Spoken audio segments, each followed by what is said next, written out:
Que se passe-t-il lorsque le seul lit disponible appartient au seul homme dont elle a juré de ne jamais tomber amoureuse?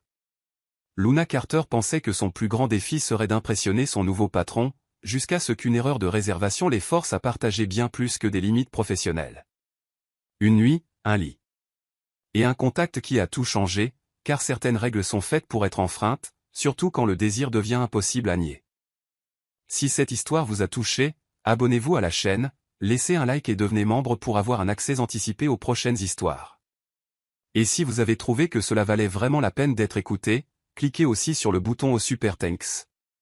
Votre soutien fait toute la différence et nous aide à continuer à vous apporter des histoires qui vous émeuvent. Luna Carter se réveille avant que l'alarme ne sonne. Son cœur bat déjà la chamade, non pas de peur, mais de pure anticipation. C'est le grand jour. Le premier jour chez Reynolds & Cole, l'un des cabinets d'avocats les plus prestigieux de Manhattan, où les murs respirent le pouvoir et chaque couloir résonne au son de contrats à $1 million. Elle passe près d'une heure à choisir le blazer parfait, bleu marine, impeccable, avec une coupe qui flatte sa silhouette sans en faire trop. Les nouvelles chaussures, des escarpins noirs à talons moyens, sont encore un peu serrés, mais elle ignore l'inconfort. Aujourd'hui, tout doit être parfait. Ses cheveux tombent en ondes contrôlées sur ses épaules. Son maquillage est subtil mais stratégique. Lèvres nudes, yeux soulignés avec précision. Elle se regarde dans le miroir et se murmure « Tu peux le faire ». Le matin à New York est chaotique, comme toujours. Le métro est bondé, mais Luna le remarque à peine. Son esprit est déjà au bureau, imaginant des présentations sans faille, les éloges de l'associé gérant, le début d'une brillante carrière. Lorsqu'elle franchit enfin les portes tournantes de l'immeuble vitré de la 5e avenue, l'odeur du café cher et du bois verni l'accueille comme une étreinte silencieuse. L'ascenseur monte lentement. Elle repasse mentalement le numéro de la salle, 23e étage, salle de conférence B. Simple. Elle prend une profonde inspiration. Les portes s'ouvrent.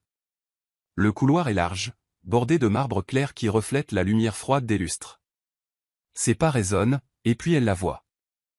Une porte légèrement entr'ouverte, des voix sérieuses venant de l'intérieur.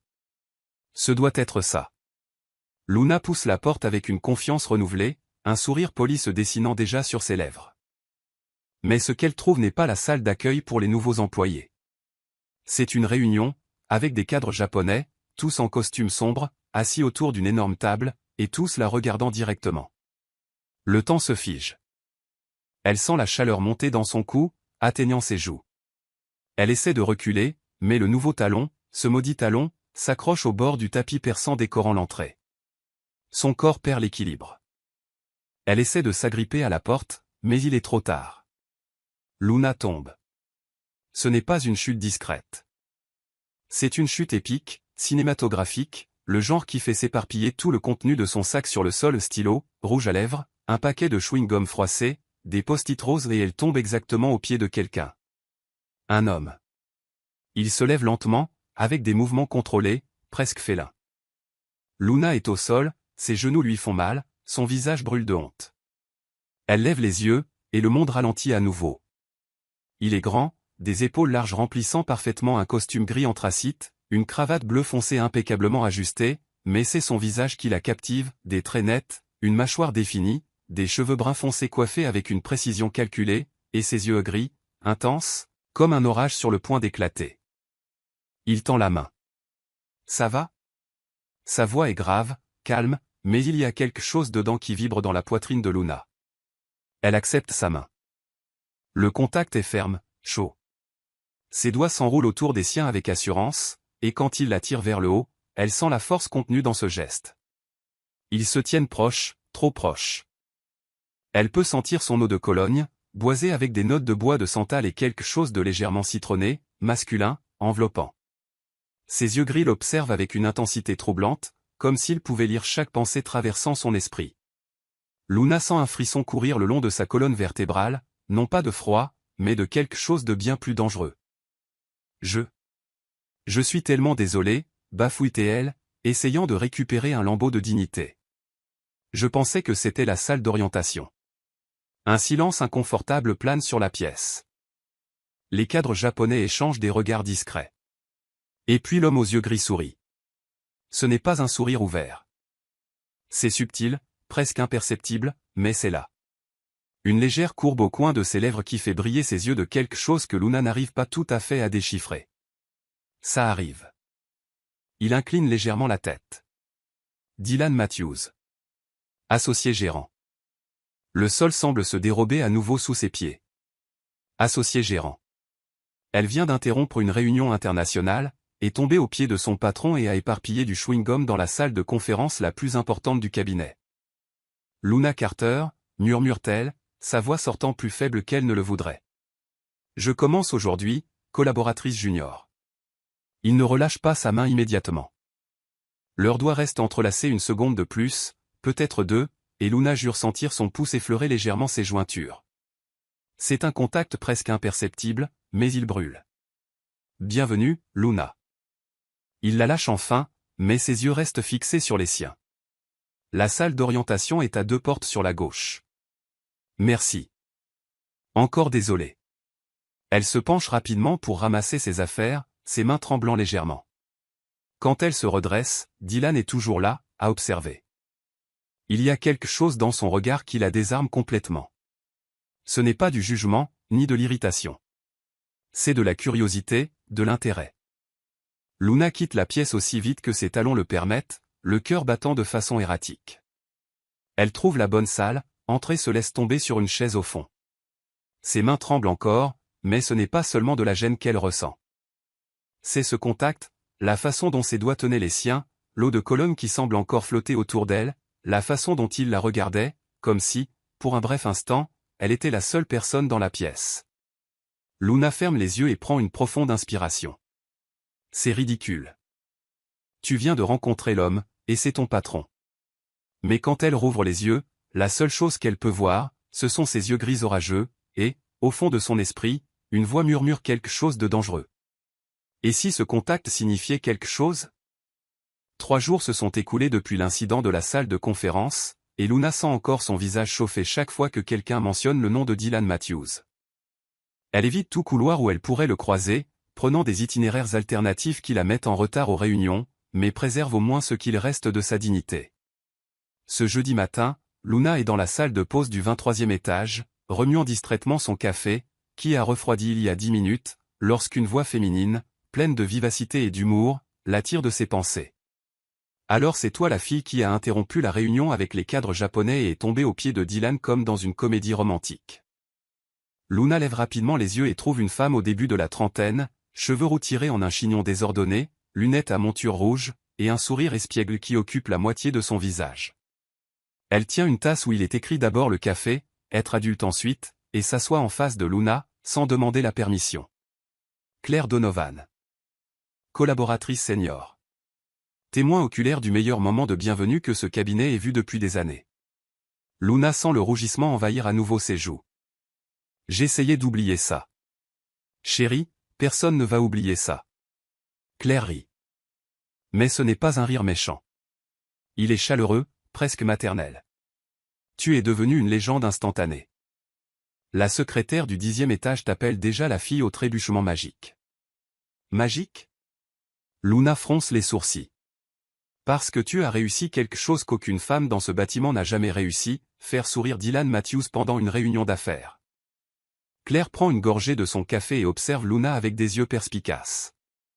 Tu as remarqué qu'il a souri, n'est-ce pas? Luna détourne le regard, feignant un intérêt extrême pour son propre café froid. C'était juste un sourire poli. Non, chérie. Dylan Matthews ne fait pas de sourire poli. Il fait des expressions faciales cordiales qui pourraient techniquement être classées comme des sourires, mais qui ne portent aucune émotion véritable. Claire se penche en avant, baissant la voix comme si elle partageait un secret d'État. Mais ce qu'il t'a donné? C'était réel. Le cœur de Luna s'accélère involontairement, mais elle force un rire décontracté. Tu exagères. J'observe. Claire se rejette en arrière sur sa chaise, croisant les bras.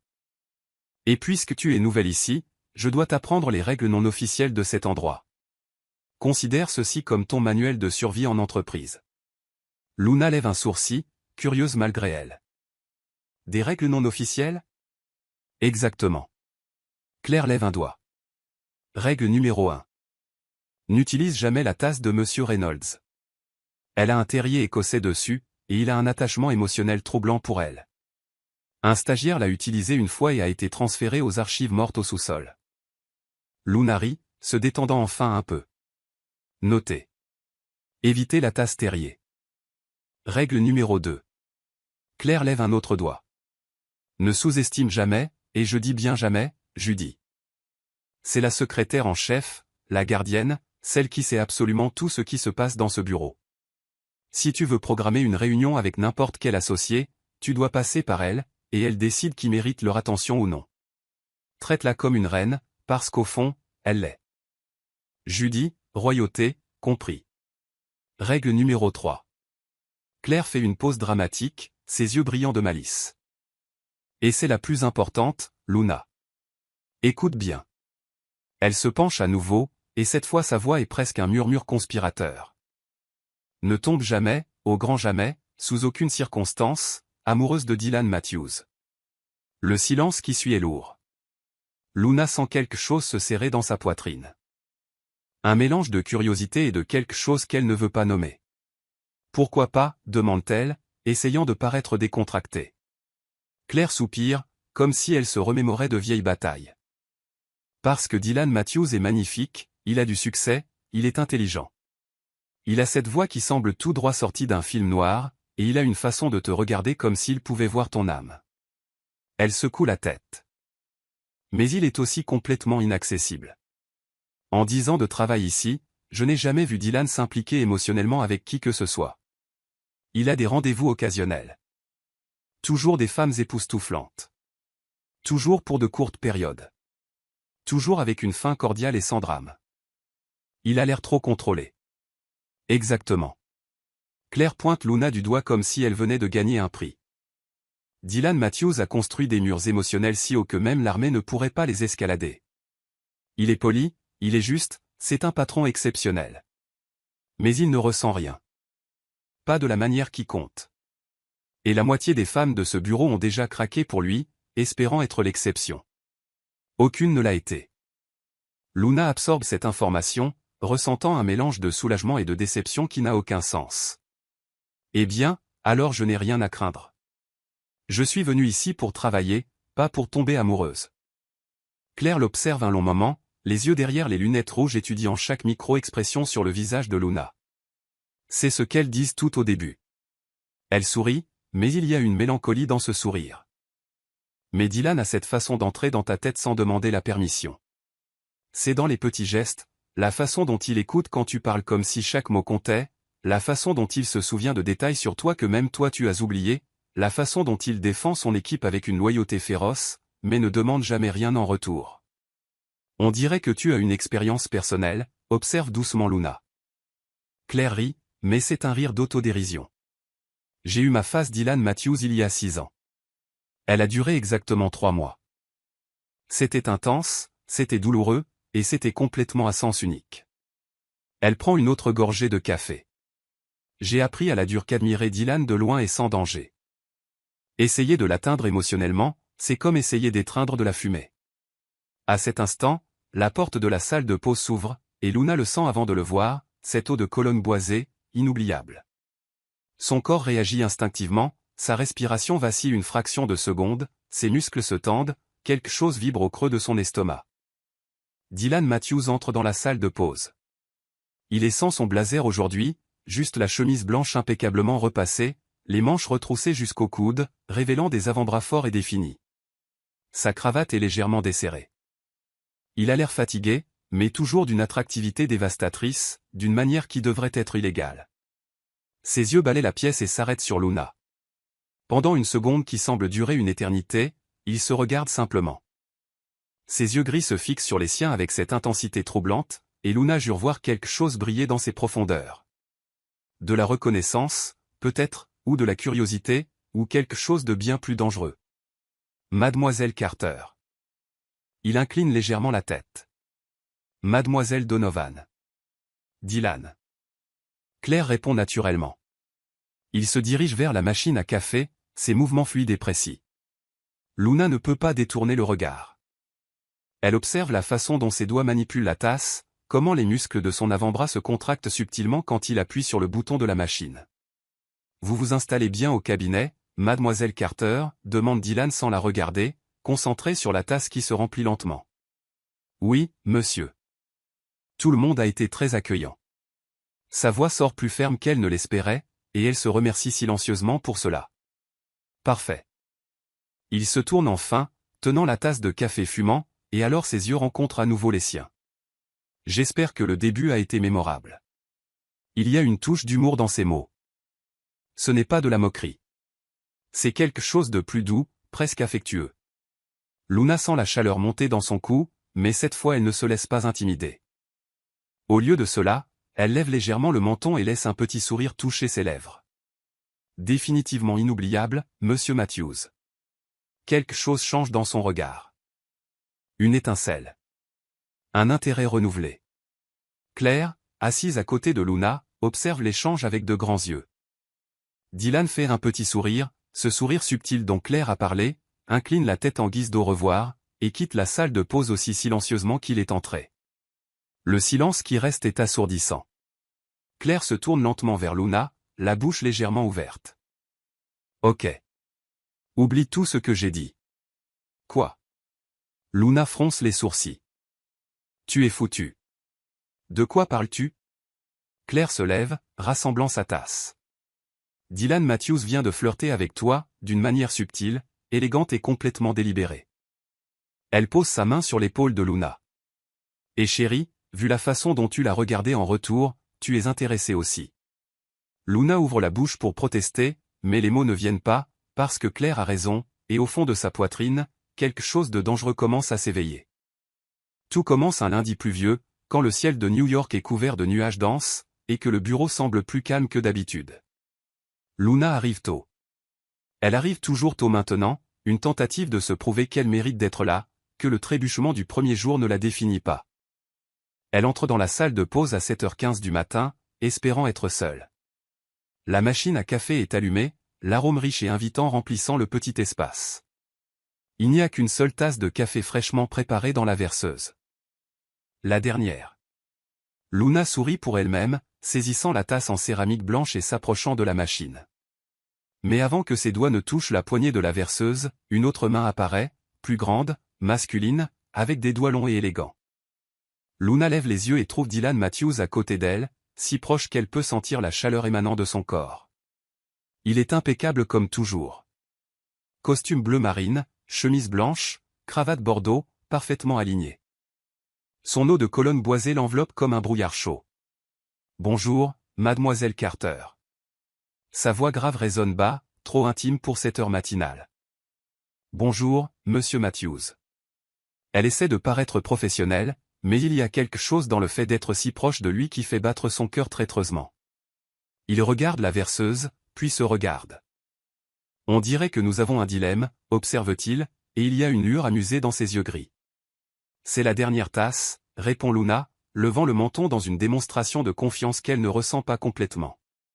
En effet, silence. Leurs deux mains sont toujours proches de la verseuse, sans la toucher, mais sans reculer non plus. C'est comme un duel silencieux, chargé de quelque chose que Luna ne peut nommer. « Je suis arrivée la première, » dit-elle, sa voix ferme mais douce. « Techniquement, je crois que nous sommes arrivés en même temps. » Dylan incline légèrement la tête, ses yeux ne quittant jamais les siens. « Mais je suis un gentleman. Vous pouvez avoir le café. » Il fait un pas en arrière, créant de l'espace, mais Luna remarque quelque chose, la façon dont ses yeux s'attardent une seconde de plus sur son visage, comme s'il mémorisait chaque détail. La courbe de sa joue, le contour de ses lèvres, la ligne de son cou. Elle sent sa peau picoter là où son regard se pose. Merci. Luna prend la verseuse et verse le café dans sa tasse, sentant ses yeux gris suivre chaque mouvement. Quand elle se tourne pour partir, Dylan est toujours là, légèrement appuyé contre le comptoir, les bras croisés nonchalamment. Il ne dit rien d'autre, mais le sourire subtil qui touche ses lèvres porte un défi silencieux, et Luna sent quelque chose de dangereux fleurir dans sa poitrine, l'envie de gagner. Le mardi, Luna arrive à 7h, 10 minutes plus tôt qu'hier. La salle de pause est vide, la machine a déjà préparé le café, et la verseuse est presque pleine. Elle sourit victorieusement, versant sa tasse calmement. Impressionnant. La voix grave vient de l'encadrement de la porte. Luna se tourne, essayant de cacher son sursaut. Dylan est appuyé contre le cadre de la porte, les bras croisés, la tête inclinée en une observation amusée. Il a l'air différent aujourd'hui, moins formel. Sa cravate est absente, le premier bouton de sa chemise blanche est ouvert, révélant la base de son cou, sa peau bronzée. Luna force ses yeux à rester sur son visage. « Bonjour, Monsieur Matthews. Vous arrivez de plus en plus tôt, observe-t-il, entrant dans la salle de pause d'un pas lent et mesuré. Dévouement ou stratégie? Peut-être les deux. Elle lève sa tasse en un toast silencieux. Le café ici le matin est exceptionnel. Dylan rit. Ce n'est pas un rire fort, mais un son bas et profond qui vibre dans l'air entre eux. Luna sent ce son résonner quelque part en elle. Touché. Il s'approche de la machine, verse sa propre tasse. Cette fois, il y a assez de café pour deux, mais la tension demeure. Il se tourne, appuyant sa hanche contre le comptoir, prenant une gorgée sans se presser. Mais demain, Mademoiselle Carter, je ne vous faciliterai pas la tâche. Ses yeux gris la défient. Et Luna, sentant un courage qu'elle ne se connaissait pas, lui rend son sourire. Que le jeu commence alors. Mercredi, 6h45. Luna entre dans la salle de pause et se fige. Dylan est déjà là. Il est assis à la petite table ronde, la tasse de café fumant dans ses mains, ses yeux fixés sur elle avec une lueur de victoire silencieuse. « Bonjour, Mademoiselle Carter. » Il lève sa tasse en guise de salutation. On dirait qu'aujourd'hui la victoire est mienne. Luna essaie de cacher sa déception, mais ne peut éviter le sourire qui apparaît sur ses lèvres. Il y a quelque chose d'absurdement attirant dans sa détermination, dans la façon dont il est entré dans le jeu avec le même sérieux qu'il emploie probablement dans des négociations à plusieurs millions de dollars. « À quelle heure êtes-vous arrivé » demande-t-elle en versant sa propre tasse. C'est une information confidentielle. Il sourit, et c'est différent cette fois. Plus ouvert, plus authentique. Mais je peux dire que le gardien de nuit a été surpris de me voir. Luna rit, secouant la tête en s'asseyant en face de lui. Ce n'était pas son intention de s'asseoir, mais d'une certaine manière, cela semble naturel, comme si c'était l'endroit où elle devait être. Vous avez pris cela très au sérieux. Je prends tout au sérieux. Dylan prend une autre gorgée, ses yeux ne quittant jamais les siens. Surtout les compétitions dignes de ce nom. Et je suis une concurrence digne de ce nom. Vous êtes intrigante. Le mot reste suspendu dans l'air, chargé de significations que Luna n'ose pas décortiquer. Ils restent en silence quelques instants, buvant simplement leur café. Mais c'est un silence confortable. Intime. Comme si ces quelques minutes matinales étaient un secret partagé que le reste du bureau ne peut pas toucher. Puis-je poser une question personnelle?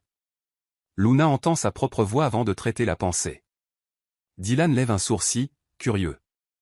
Vous pouvez. Pourquoi faites-vous cela? Elle fait un geste vague entre eux. Le jeu du café. Vous êtes un associé gérant. Vous pourriez simplement ordonner à quelqu'un de préparer votre café et de le livrer à votre bureau. Il reste silencieux un moment, ses doigts tapotant doucement sur le côté de la tasse. Puis il se penche légèrement en avant, et la proximité fait sauter un battement au cœur de Luna. Parce que... Il commence, sa voix basse, presque confessionnelle. Cela fait longtemps que quelque chose ne m'avait pas surpris. Que quelqu'un ne m'avait pas défié. Ses yeux gris percent les siens. Et vous, Mademoiselle Carter, vous m'avez surpris depuis le moment où vous avez trébuché sur ce tapis. Luna sent l'air quitter ses poumons. Ce ne sont pas les mots eux-mêmes. C'est la façon dont il les dit. La vulnérabilité contenue. L'honnêteté brute. Avant qu'elle ne puisse répondre, l'alarme du téléphone de Dylan sonne doucement. Il vérifie l'écran et soupire. Réunion dans 15 minutes. Il se lève mais hésite, la regardant une fois de plus. Demain, Mademoiselle Carter, je suggère d'arriver encore plus tôt. Comptez sur moi. Il sourit. Et cette fois, c'est un sourire complet. Un sourire qui atteint ses yeux et les fait briller de quelque chose de dangereusement proche de l'affection avant de quitter la salle de pause. Luna reste assise, la tasse chaude dans ses mains, son cœur battant de façon erratique. Qu'est-ce qui se passe ici? Les jours suivants deviennent un rituel. Jeudi, égalité. Tous deux arrivent exactement à 6h30, riant de la coïncidence tout en partageant la verseuse de café. Vendredi. Victoire de Luna qui arrive à 6h15, mais Dylan apparaît 5 minutes plus tard avec 2 croissants d'une boulangerie française coûteuse et les partage avec elle. Le lundi suivant, Dylan gagne, mais laisse une demi-tasse de café dans la verseuse pour elle avec un mot. Pour l'adversaire la plus redoutable que j'ai jamais rencontrée. Tout le bureau commence à le remarquer. Claire regarde avec de grands yeux chaque fois qu'elle voit Luna et Dylan ensemble dans la salle de pause. Judy, la secrétaire en chef, sourit d'un air entendu chaque fois que Luna passe devant son bureau. Même les gens des archives mortes commentent le jeu du café au 23e étage. Mais pour Luna et Dylan, ce n'est pas une question de café. C'est une question de regard qui dure une seconde de plus. C'est une question de doigts qui s'effleurent accidentellement en attrapant la verseuse. C'est une question de conversation chuchotée avant que le bureau ne se réveille complètement. Quand ils existent dans une bulle où les titres et les hiérarchies n'ont pas d'importance. C'est la façon dont Dylan l'observe quand il pense qu'elle ne regarde pas. Avec une intensité qui fait brûler sa peau. C'est la façon dont Luna se surprend à penser à lui à des moments aléatoires de la journée. Le son de son rire. La façon dont il incline la tête quand il est concentré. La façon dont il dit son nom, Luna. Comme si c'était un mot sacré. Un jeudi, 3 semaines après le début du jeu, il se retrouve à nouveau dans la salle de pause. Cette fois, il n'y a pas de compétition. Juste deux. Le café et ce silence chargé qui est devenu familier. Dylan prépare sa tasse quand il parle, sans la regarder. Vous savez que cela doit s'arrêter à un moment donné, n'est-ce pas? Le cœur de Luna se serre. Quoi? Il la regarde enfin, et il y a quelque chose dans ses yeux gris qu'elle ne peut déchiffrer. Je continue de trouver des excuses pour être dans la même pièce que vous. Il l'admet, sa voix basse. Et ce n'est pas approprié. Luna fait un pas vers lui, son corps agissant avant son esprit. Et si je trouvais des excuses aussi? Ses yeux s'élargissent légèrement, une surprise authentique traversant ses traits. Ils restent là, à quelques centimètres l'un de l'autre, l'air entre-dense de tout ce qui n'est pas dit. Et puis la porte de la salle de pause s'ouvre brusquement. Un stagiaire entre, distrait par son téléphone, et la bulle éclate. Dylan recule, recomposant son masque professionnel avec une vitesse impressionnante. J'ai une réunion, excusez-moi. Il part. Et Luna reste là, sa main tremblant légèrement alors qu'elle tient la tasse de café qui a refroidi, sentant que quelque chose d'important vient de changer, quelque chose sur quoi il n'y a pas de retour en arrière possible. La nouvelle arrive un vendredi après-midi, par un email d'entreprise froid et impersonnel. Chers collègues, en raison de rénovations structurelles au 22e et 23e étage, certains bureaux seront temporairement relocalisés. Nous apprécions votre compréhension et votre flexibilité pendant cette période. Luna lit l'email 3 fois, cherchant son nom sur la liste de relocalisation. Quand elle le trouve enfin, son cœur s'arrête. Luna Carter. Transférée temporairement au bureau 2305. Partagé. Bureau 2305. Le bureau de Dylan Matthews. Elle relit la ligne 5 fois de plus, comme si les mots allaient se réorganiser et révéler un sens différent. Mais non, c'est là, en Police Times New Roman, taille 12, indiscutable. Claire apparaît à côté de son bureau 3 minutes plus tard, ses yeux brillants d'un mélange de choc et d'excitation à peine contenu. Tu as vu? J'ai vu. Luna continue de fixer l'écran de l'ordinateur, incapable de traiter pleinement l'information. Tu vas partager un bureau avec Dylan Matthews. Claire siffle les mots comme s'ils étaient un secret d'État. Son bureau. Le sanctuaire sacré où pratiquement personne n'a accès sauf Judy. Ce doit être une erreur. Luna détourne enfin le regard de l'écran, cherchant une logique là où il n'y en a clairement aucune. Pourquoi mettrait-il une collaboratrice junior dans le bureau de l'associé gérant? Claire s'assoit sur le bord du bureau de Luna, croisant les bras avec une expression qui mêle scepticisme et amusement. Chérie, rien n'est une coïncidence dans ce cabinet, surtout quand cela implique Dylan Matthews. Elle baisse la voix. Judy organise ses relocalisations, et Judy voit tout. Qu'est-ce que tu insinues? Je n'insinue rien. Claire sourit comme le chat qui a avalé le canari. J'affirme que la femme la plus observatrice de ce bâtiment vient de vous mettre, toi et Dylan, dans la même pièce, pour des semaines, peut-être des mois. Le cœur de Luna s'accélère d'une manière qu'elle ne veut pas examiner de trop près. C'est inapproprié. C'est inhabituel. Claire corrige. Mais pas techniquement inapproprié. Tu as besoin d'un espace temporaire.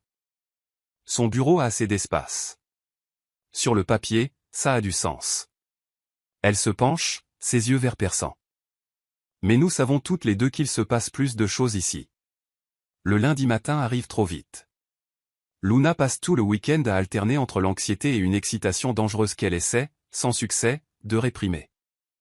Elle passe mentalement en revue toutes les façons de maintenir un calme professionnel absolu. Pas de regard prolongé. Pas de conversations qui ne sont pas strictement liées au travail. Pas de tension électrique qui semble exister chaque fois qu'ils sont dans le même espace. Tu peux le faire. C'est juste un bureau partagé. Les gens font ça tout le temps.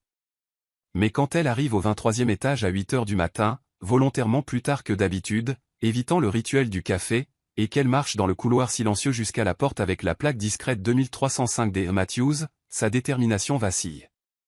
Elle prend 3 grandes inspirations, ajuste son blazer gris, vérifie si ses cheveux sont en place, puis frappe à la porte. Entrez. La voix grave traverse le bois sombre. Luna ouvre la porte et son souffle lui manque. Le bureau est exactement comme elle l'imaginait. Spacieux, élégant, minimaliste. D'énormes fenêtres du sol au plafond occupent tout le mur gauche, offrant une vue imprenable sur Manhattan baignée de la lumière matinale. Le bureau de Dylan est en bois sombre, impeccablement organisé, avec juste un ordinateur portable ouvert, un stylo Mont Blanc et une tasse de café. Et puis il y a lui. Dylan est debout près de la fenêtre, les mains dans les poches de son pantalon de costume noir, sa silhouette se découpant contre les lumières de la ville. Il porte une chemise blanche avec les manches retroussées jusqu'au coude, cette vision d'avant-bras fort qui désarme toujours Luna. Et quand il se tourne pour la regarder, ses yeux gris portent quelque chose qu'elle n'arrive pas tout à fait à déchiffrer. Mademoiselle Carter. Il incline la tête. Bienvenue, Monsieur Matthews. Elle entre, fermant la porte derrière elle, soudainement consciente qu'ils sont maintenant seuls. Vraiment seuls. Merci de m'accueillir ici. Un sourire subtil touche ses lèvres. Je n'ai pas eu beaucoup le choix. Une pause. Mais si je l'avais eu, j'aurais pris la même décision. Le cœur de Luna trébuche. Dylan fait un geste vers le deuxième bureau, positionné perpendiculairement au sien, créant une forme en L dans le coin de la pièce. Il est plus petit que le sien, mais tout aussi élégant, avec une chaise en cuir confortable et assez d'espace pour un ordinateur portable, des documents et une petite lampe. Votre espace. Il s'approche, et Luna sent l'eau de colonne boisée l'envelopper. Si vous avez besoin de quoi que ce soit ou plus de lumière, un type de chaise différent, un silence absolu, faites-le-moi savoir. Merci. Elle pose son sac sur le bureau, ses doigts tremblant imperceptiblement. Je ferai de mon mieux pour ne pas être gênante. Vous n'êtes pas gênante. Les mots sortent rapidement, presque sans réfléchir, et quand Luna lève les yeux, Dylan l'observe avec cette intensité qui fait quitter tout l'air de ses poumons. Silence. Il reste là, séparé par moins de 2 mètres, mais la distance semble simultanément immense et inexistante. Dylan s'éclaircit la gorge, brisant le moment. Bien, je vais vous laisser vous installer. Il retourne à son bureau, mais Luna remarque la tension dans ses épaules, la façon dont ses doigts se ferment légèrement avant de se poser sur le clavier. Elle s'assoit sur sa propre chaise, allume son ordinateur portable, organise ses documents, essaie de se concentrer, mais c'est impossible, parce qu'elle peut tout sentir. L'odeur. C'est la première chose qui la frappe vraiment. Tout le bureau porte l'eau de Cologne de Dylan, cette odeur boisée qui semble maintenant être imprégnée dans l'air même qu'elle respire. C'est masculin, enveloppant, et absolument troublant dans sa capacité à brouiller ses pensées. Le son. Chaque frappe sur son clavier. Le son d'une respiration profonde et contrôlée. Le léger frottement du stylo quand il signe un document. Le bruissement des papiers. Luna découvre qu'elle peut cartographier exactement ce qu'il fait juste par les sons, et cela crée une intimité accidentelle qui est à la fois réconfortante et dangereuse. La présence. Même quand elle ne le regarde pas directement, Luna sait où est Dylan. Elle sent quand il se lève, quand il se penche en arrière sur sa chaise, pensif, quand ses yeux dérivent de l'ordinateur et se posent sur elle. Et oui, elle sait toujours quand il regarde, parce que toute sa peau semble s'éveiller sous la tension. 2 heures passent dans un silence presque complet. Luna est en train de revoir un contrat quand elle entend la voix grave. Vous mettez vos cheveux derrière votre oreille quand vous vous concentrez. Elle lève les yeux brusquement. Dylan continue de regarder son propre écran, mais il y a un petit sourire au coin de ses lèvres. Quoi? Vos cheveux. Il la regarde enfin, et ses yeux gris brillent de quelque chose proche de la tendresse. Vous passez vos doigts dedans, puis vous les mettez derrière votre oreille. 3 fois dans les 10 dernières minutes. C'est ce que vous faites quand vous êtes absorbé par quelque chose. Luna réalise qu'elle est à cet instant précis avec ses doigts emmêlés dans une mèche de cheveux. Elle la relâche rapidement, sentant la chaleur monter sur ses joues. Je ne savais pas que je faisais ça. C'est charmant. Dit-il simplement, avant de retourner son attention au travail, comme s'il ne venait pas de bouleverser le monde de Luna avec 2 mots. Charmant. Elle fixe l'écran de son propre ordinateur portable sans vraiment rien voir, son cœur martelant contre ses côtes. À l'heure du déjeuner, Dylan part pour une réunion. Le bureau devient vide, et Luna parvient enfin à respirer sans sentir le poids de cette présence magnétique. Elle se lève, étire ses jambes, marche jusqu'à la fenêtre. La vue est à couper le souffle. Manhattan s'étend à l'infini, un océan de verre et de béton sous le ciel bleu d'octobre. Elle appuie légèrement son front contre la vitre froide, fermant les yeux. Tu dois contrôler ça. C'est juste de l'attirance. Ça passera. Mais même en pensant cela, elle sait que c'est un mensonge, parce que ce n'est pas juste de l'attirance, c'est la façon dont il la regarde, comment il se souvient des petits détails, comment sa voix devient plus douce quand il dit son nom, comment le silence entre n'est jamais inconfortable, juste chargé. Quand Dylan revient, 1 heure plus tard, il apporte 2 sandwichs d'une célèbre épicerie italienne. J'ai pensé que vous pourriez avoir faim. Il pose l'un des paquets sur son bureau, décontracté, comme si c'était la chose la plus naturelle au monde. Luna regarde le sandwich, puis lui. Vous n'étiez pas obligé. Je sais. Dylan est déjà de retour à son bureau, déballant son propre sandwich. Mais je passais par là. Elle ne demande pas comment il a su exactement ce qu'elle aimerait. Tomates séchées, mozzarella, roquette, une touche de pesto. Elle mord juste dans le sandwich et lutte contre le sourire qui insiste pour apparaître. Les jours se transforment en semaines, et le bureau partagé devient son propre univers. Il développe une routine tacite. Dylan arrive le premier, préparant toujours du café pour 2. Luna apporte des cookies dont elle jure qu'ils sont des restes de quelque part. Mais Dylan sait qu'elle les achète spécialement.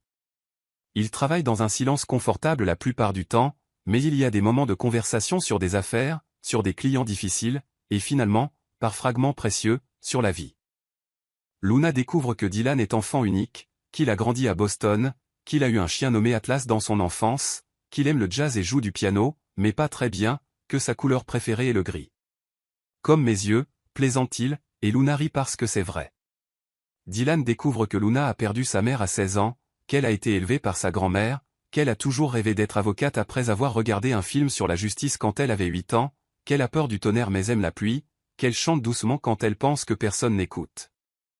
Et à chaque révélation, à chaque regard partagé, à chaque contact accidentel des doigts en passant des documents, l'espace entre eux rétrécit, non pas physiquement, mais émotionnellement les murs s'effondrent. Un jeudi pluvieux, 3 semaines après que Luna a emménagé dans le bureau 2305, Dylan est à nouveau à la fenêtre, observant l'orage. « Avez-vous peur ?» demande-t-il sans se retourner. « De quoi ?» Luna lève les yeux de ses documents. « Du tonnerre. » Il regarde par-dessus son épaule et il y a quelque chose de vulnérable dans ses yeux. Vous vous tendez chaque fois que vous l'entendez. Elle ne savait pas qu'il avait remarqué. Un peu, admet-elle doucement. Depuis que je suis enfant. Dylan se tourne complètement, appuyant ses hanches contre le rebord de la fenêtre, bras croisés. La lumière grise de l'orage l'enveloppe comme une aura. Quand j'étais gamin, je comptais les secondes entre l'éclair et le tonnerre pour connaître la distance de l'orage. Sa voix est douce. Ça m'a toujours donné l'impression d'avoir un certain contrôle sur quelque chose d'incontrôlable. Luna sourit, touchée par sa tentative de la réconforter. Et ça marchait ? Parfois. Il fait un petit sourire. Mais la vérité est que certaines choses sont incontrôlables. Et vous devez juste décider si vous allez les affronter ou les fuir. Il y a quelque chose dans ces mots qui semble aller au-delà des orages. Et quand ses yeux gris rencontrent les siens, Luna sent qu'il ne parle plus du tonnerre. Il parle de ce qui grandit entre eux. Silencieux. Inévitable. Impossible à ignorer. L'email arrive un mardi après-midi avec pour objet, conférence annuelle de droit des sociétés, Chicago. Présence obligatoire. Luna lit rapidement. 3 jours à Chicago, hôtel Four Seasons. Panel sur les fusions et acquisitions. Réseautage avec les meilleurs cabinets du pays. Son nom est sur la liste des participants avec 5 autres avocats du cabinet, dont Dylan Matthews. Elle regarde de l'autre côté du bureau. Dylan est au téléphone, sa voix grave contrôlée alors qu'il négocie une affaire complexe. Il n'a pas encore vu l'email. Luna s'autorise à l'observer un instant. La façon dont la lumière de l'après-midi illumine son profil. Comment ses doigts tapotent légèrement sur le bureau quand il réfléchit. Comment sa mâchoire se serre quand quelque chose lui déplaît. 3 jours à Chicago. Avec Dylan. Quelque chose de dangereux et d'excitant s'agite au fond de sa poitrine. Le voyage est prévu pour la semaine suivante. Luna passe les jours suivants à essayer de maintenir un calme professionnel, mais Claire n'aide pas du tout. 3 jours à Chicago. Avec Dylan Matthews. Elle compte dramatiquement pendant le déjeuner. Dîner d'affaires, cocktail en soirée, peut-être même des verres au bar de l'hôtel. Chérie, ce n'est pas un voyage d'affaires. C'est le prélude à une comédie romantique. Il y aura 5 autres personnes du cabinet, argumente Luna, mais sa voix semble peu convaincante même pour elle-même. Mais vous deux serez ensemble, en dehors de l'environnement contrôlé du bureau, dans une ville différente. Claire mord dans son sandwich, ses yeux brillants. Les choses changent quand on quitte sa zone de confort. Luna sait que Claire a raison, mais l'admettre à voix haute semble trop dangereux. Le matin du voyage, Luna retrouve Dylan dans le hall du bureau à 6 heures du matin. Il porte un pantalon de costume noir et un pull en cachemire gris qui moule ses larges épaules d'une manière troublante. Un sac en cuir sombre est à ses pieds et il consulte quelque chose sur son téléphone quand elle approche. Bonjour. Sa voix sort plus douce que prévu. Dylan lève les yeux et quelque chose traverse ses traits, quelque chose qui ressemble suspicieusement à du soulagement. Bonjour, Luna. Il dit son nom sans le Mademoiselle Carter et l'intimité décontractée fait battre son cœur. Les autres collègues arrivent dans les minutes suivantes et bientôt ils sont tous dans une navette en direction de l'aéroport. Luna s'assoit près de la fenêtre. Dylan à côté d'elle, parce que bien sûr, parce que l'univers semble conspirer pour les placer en proximité constante. Pendant le vol, ils travaillent côte à côte, mais il y a des moments où leurs doigts s'effleurent en passant des documents ou quand Dylan se penche pour lui montrer quelque chose sur l'écran de son ordinateur portable et l'eau de Cologne boisée enveloppe Luna comme un brouillard chaud. Elle sent la solidité de son épaule près de la sienne, la chaleur irradiante de son corps masculin et doit se concentrer pour ne pas fermer les yeux et juste ressentir. Chicago les accueille avec un ciel nuageux et un vent froid. Le Four Seasons c'est tout ce que Luna attendait, élégant, luxueux avec des lustres en cristal et des tapis qui étouffent tout son. Au comptoir d'enregistrement, Judy, qui a coordonné toute la logistique du voyage, a laissé des enveloppes avec les clés des chambres et les horaires détaillés de la conférence. Carter Luna, la réceptionniste avec un sourire professionnel vérifie le système. Chambre 1247. Matthews, Dylan. Elle tape à nouveau, fronce légèrement les sourcils, tape encore. Monsieur Matthews, il semble y avoir une incohérence avec la réservation. Dylan s'approche du comptoir, son expression poliment curieuse. Quel genre d'incohérence? Votre réservation n'a pas été correctement confirmée. La femme tape frénétiquement, le front plissé par une concentration croissante. Et nous sommes au maximum de notre capacité cette semaine en raison de 3 conférences simultanées. Je n'ai aucune chambre disponible. Le cœur de Luna commence à s'emballer. Il doit y avoir une erreur. Dylan garde sa voix calme, mais elle remarque la tension subtile dans ses épaules. Ma secrétaire confirme toujours les réservations à l'avance. Je comprends, monsieur, et je m'excuse pour le désagrément. Laissez-moi vérifier les alternatives. Plus de frappes, plus de silence tendu. Les hôtels voisins sont également complets, mais... Elle hésite. Nous avons une suite exécutive disponible. Elle est plus grande, avec un salon séparé. Elle pourrait accueillir 2 personnes si nécessaire. Luna et Dylan échangent un regard rapide. « Êtes-vous ensemble ?» demande innocemment la réceptionniste. « Nous sommes collègues de travail », répond Dylan, mais il y a quelque chose dans sa voix qui semble moins ferme que d'habitude. La femme regarde entre eux, clairement mal à l'aise. La suite n'a qu'un seul lit, admet-elle doucement. King size. Mais il y a un canapé confortable dans le salon, et je peux fournir des couvertures supplémentaires. Luna sent le sang pulser dans ses tempes. Un lit pour eux deux. Je peux essayer de trouver un hébergement dans un autre hôtel plus loin, propose la réceptionniste, mais cela prendrait au moins 2 heures et vous manqueriez le panel d'ouverture de la conférence. Dylan regarde Luna et il y a une question silencieuse dans ce cieux gris. Voici la traduction complète de l'histoire en français. Qu'est-ce que tu veux faire? Luna prend une profonde inspiration. Ce sont des adultes, des professionnels, ils peuvent gérer cela avec maturité. La suite est très bien, entend-elle sa propre voix dire. Nous pouvons nous arranger. La réceptionniste semble soulagée. Parfait. Je vais procéder au surclassement sans frais supplémentaires, naturellement. La suite au 12e étage est en effet spacieuse. Il y a un salon avec un canapé en cuir, une petite table à manger, un minibar et une énorme télévision.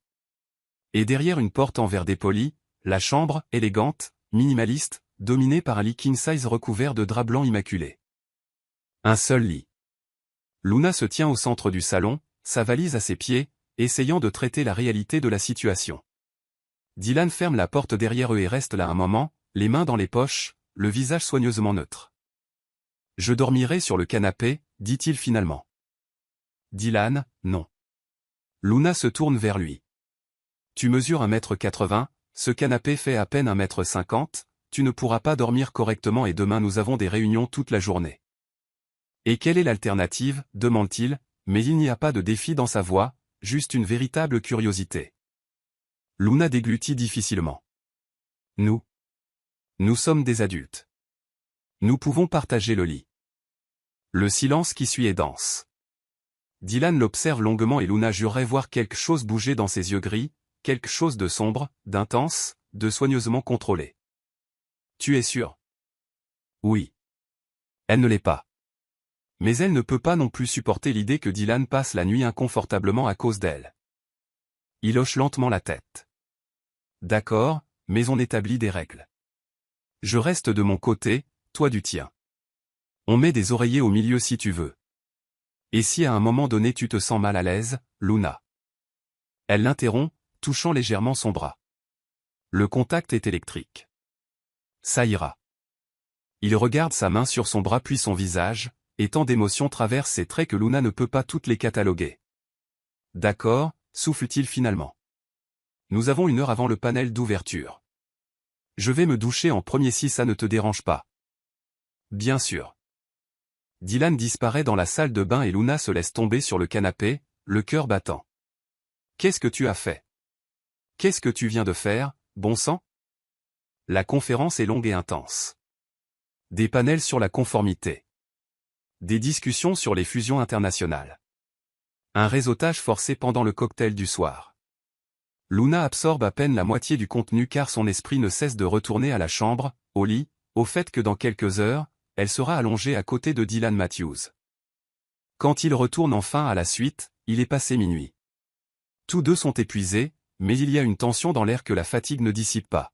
« Tu veux utiliser la salle de bain en premier ?» demande Dylan en desserrant sa cravate. « Merci. » Luna prend une longue douche pour tenter de calmer ses nerfs. Elle se change dans la salle de bain.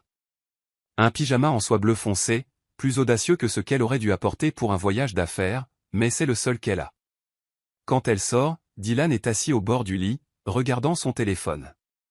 Il porte déjà un simple t-shirt gris et un pantalon de jogging noir. Elle ne l'a jamais vu aussi décontracté. Si humain. À ton tour, dit-elle doucement. Il lève les yeux et la façon dont son regard glisse brièvement sur elle, sur la soie qui souligne ses courbes, fait picoter toute sa peau. Tu es, commence-t-il, puis il s'arrête en secouant la tête. Rien.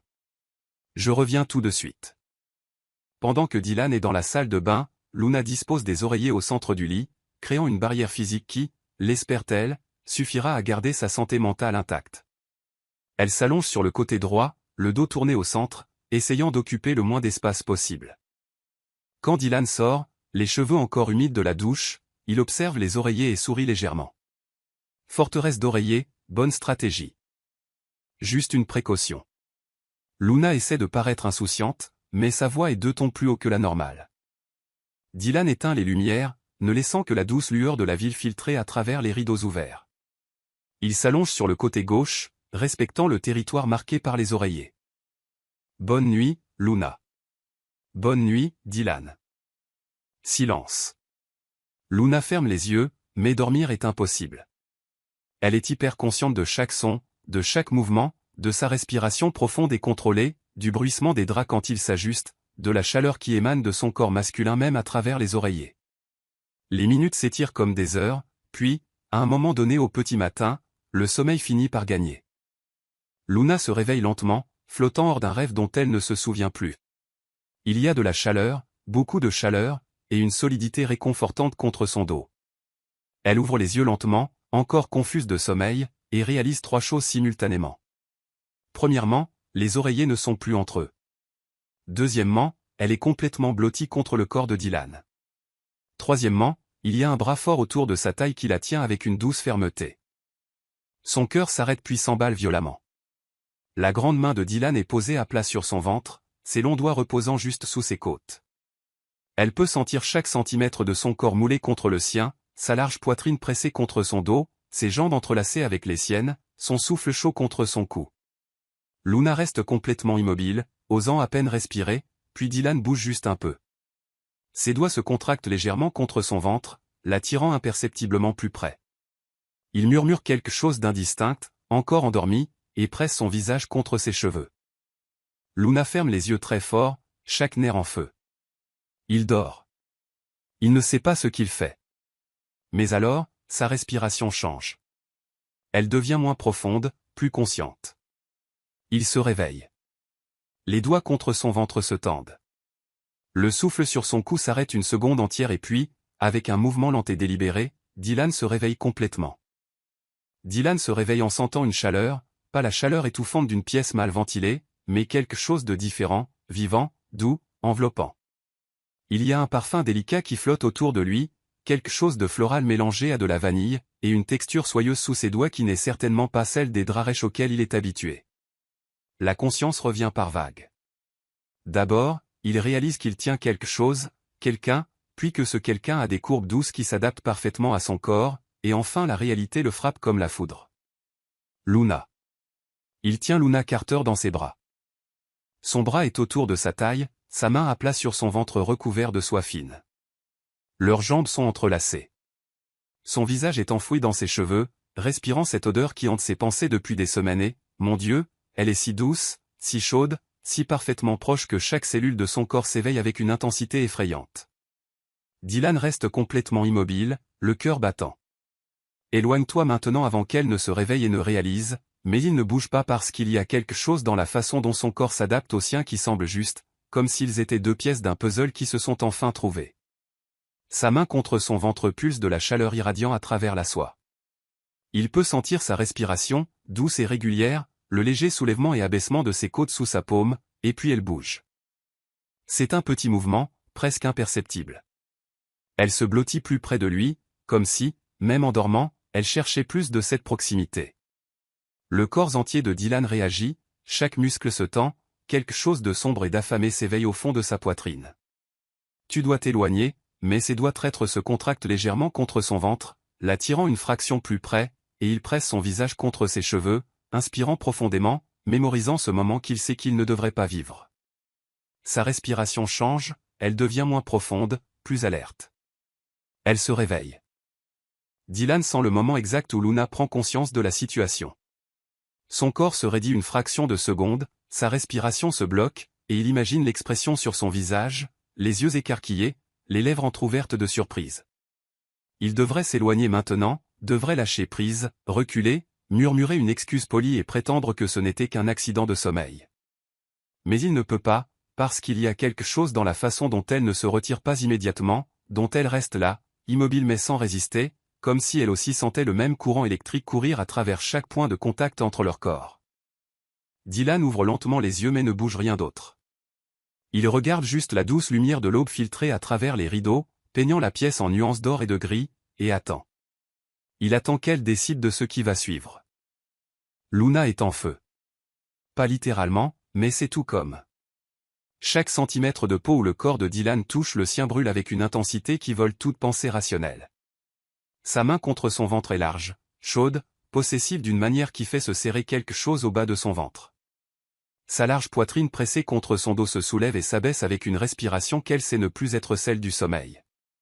Il est réveillé, et il ne s'est pas éloigné. Cela devrait l'effrayer, devrait la faire sauter hors du lit, mettre une distance de sécurité entre eux, reconstruire les défenses professionnelles qu'ils ont passé des semaines à construire soigneusement.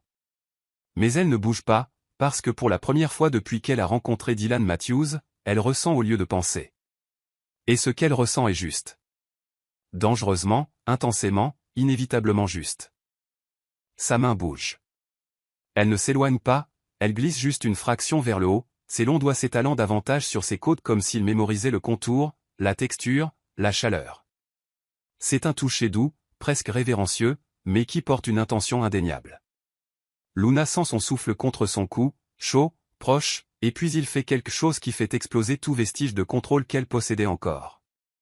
Il presse ses lèvres contre son épaule. Ce n'est pas exactement un baiser, c'est plus doux, juste un effleurement des lèvres contre la peau exposée par la fine bretelle de son pyjama en soie. Mais ça brûle, mon Dieu comme ça brûle. Un son s'échappe de ses lèvres, quelque chose entre un soupir et un gémissement contenu, et elle le sent se tendre contre son dos. Luna. Sa voix est rauque, détruite par le sommeil et quelque chose de bien plus dangereux. C'est un murmure chaud contre la peau sensible de son cou. Dis-moi d'arrêter. Elle devrait. Elle sait qu'elle le devrait.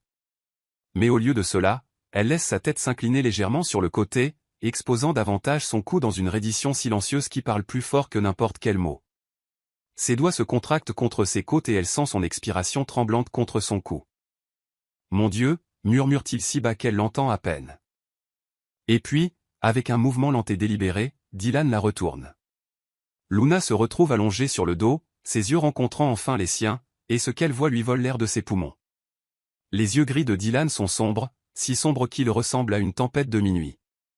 Il y a du désir, là, oui, mais il y a aussi quelque chose de plus, de la vulnérabilité, de l'incertitude, comme s'il était en équilibre au bord d'un précipice et ne savait pas s'il devait sauter ou reculer. Il est appuyé sur un coude, son corps partiellement au-dessus du sien mais sans l'écraser, juste planant, attendant. La lumière de l'aube illumine son profil, soulignant la ligne forte de sa mâchoire, ses lèvres entr'ouvertes, ses cheveux ébouriffés par le sommeil. Il est beau d'une manière si brute, si humaine, que le cœur de Luna se serre.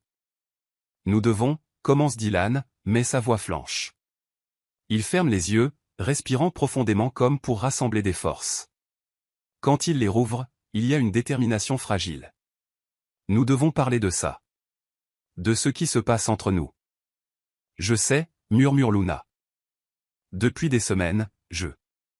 Il s'arrête, sa mâchoire se crispant. Je prétends que c'est juste la proximité. Que c'est le bureau partagé. Que ça va passer. Ses yeux se fixent sur les siens avec une intensité qui brûle. Mais ça ne passe pas. Ça ne fait qu'empirer chaque jour, chaque conversation, chaque moment où tu es proche. Luna lève la main, hésitante, et touche son visage. C'est la première fois qu'elle le touche comme ça. Délibéré, intime.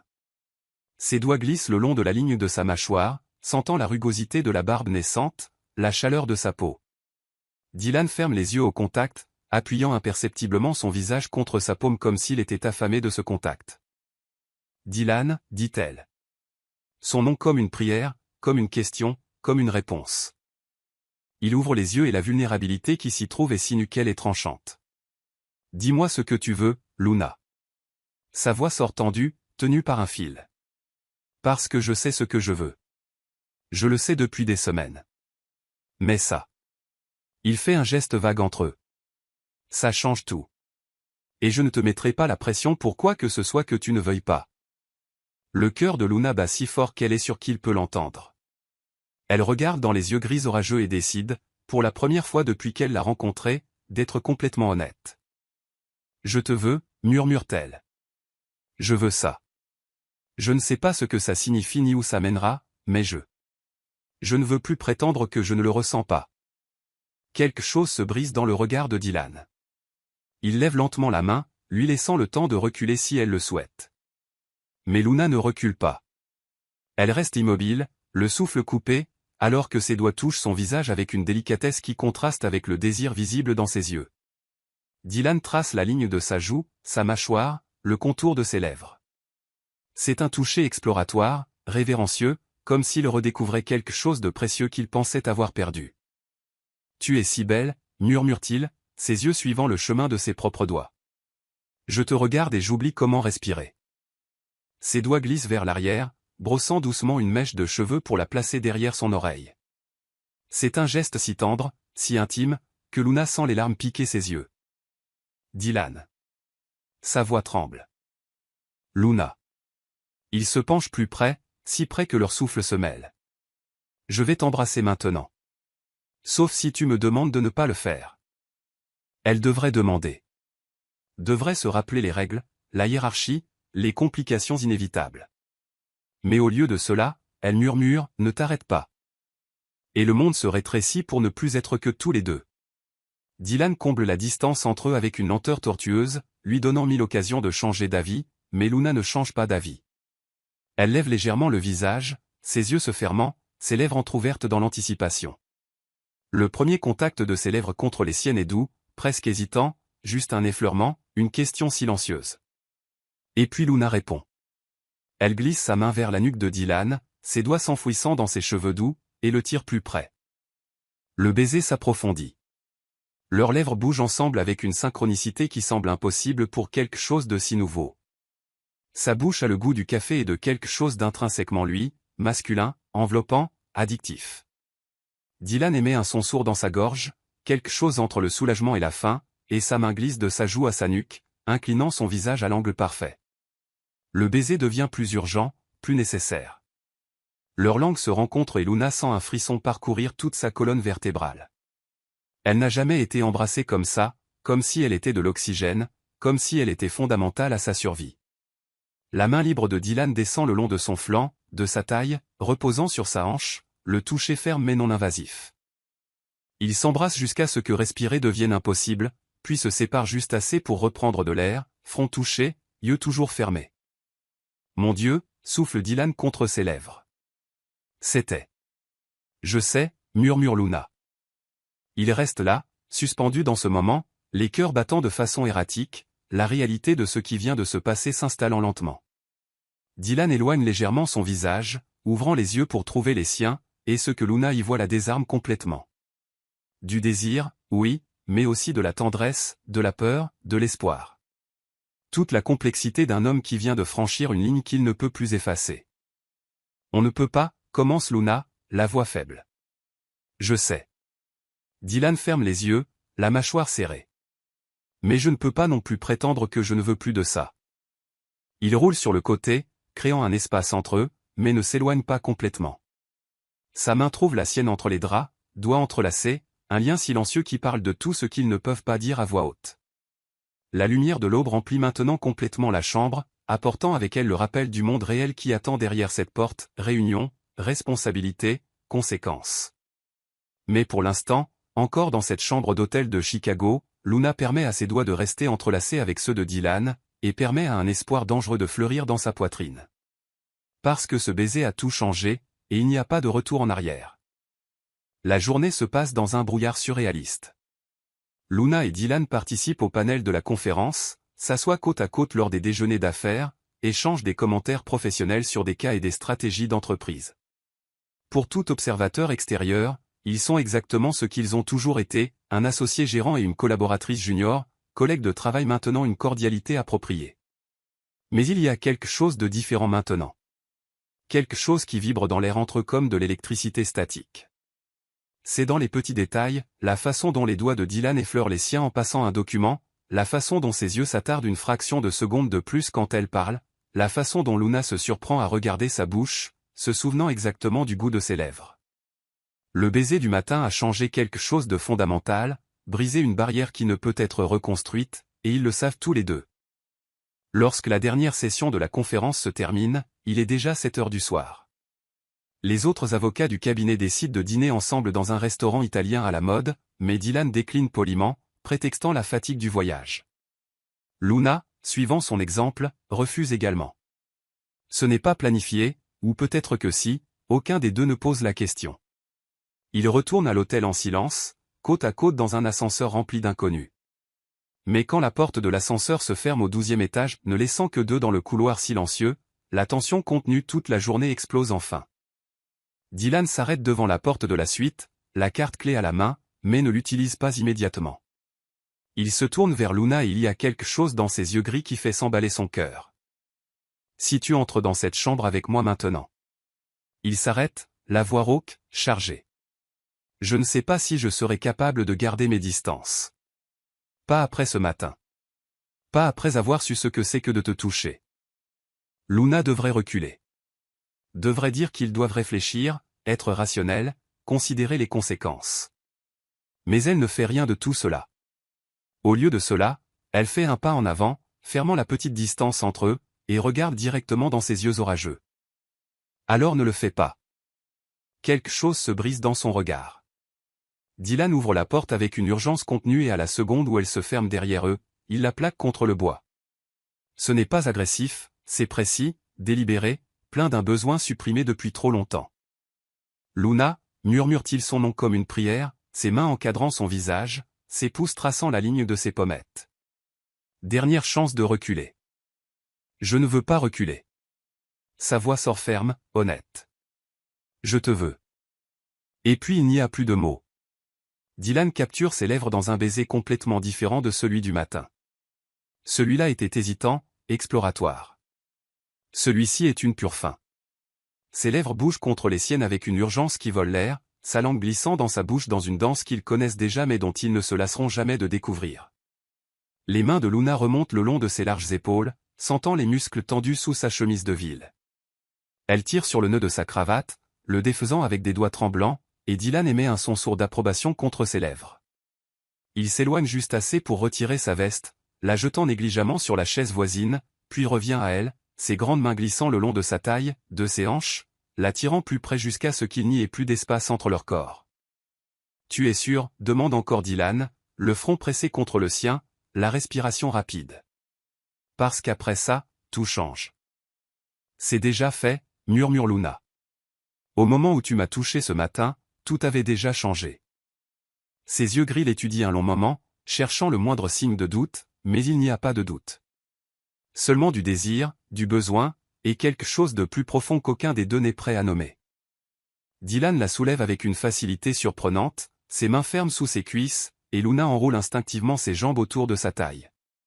Il la porte jusqu'à la chambre, ses lèvres ne quittant jamais les siennes, la déposant doucement sur le bord du lit. Il s'agenouille devant elle, ses mains remontant le long de ses cuisses couvertes par sa jupe crayon, lui laissant lentement le temps de traiter chaque sensation. Ses yeux ne quittent jamais les siens.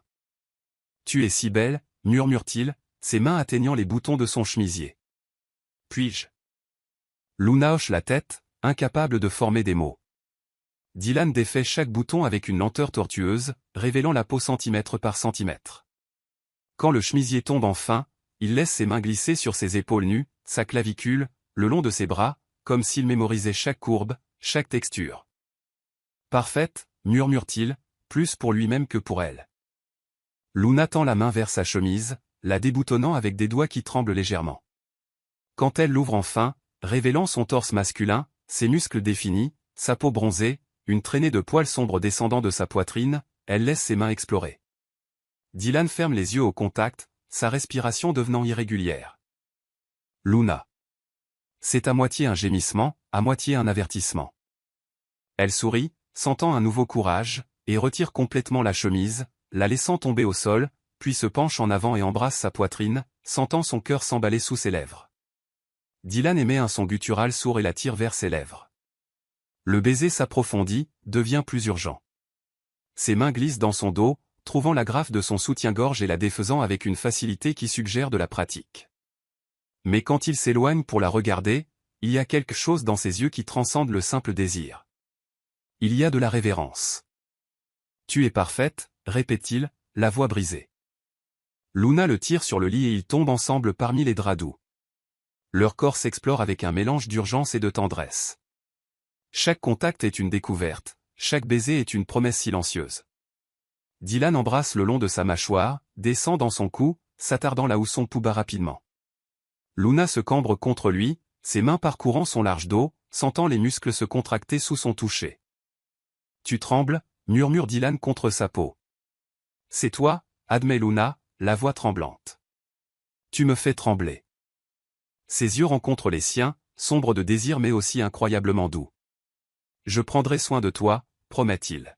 « Toujours. » Et puis il n'y a plus de mots, seulement des sensations. Les mains de Dylan explorent chaque centimètre de peau exposée avec une révérence qui donne à Luna l'impression d'être quelque chose de précieux, d'adoré. Il embrasse le long de sa clavicule, ses épaules, descendant lentement, savourant chaque réaction qu'il tire d'elle.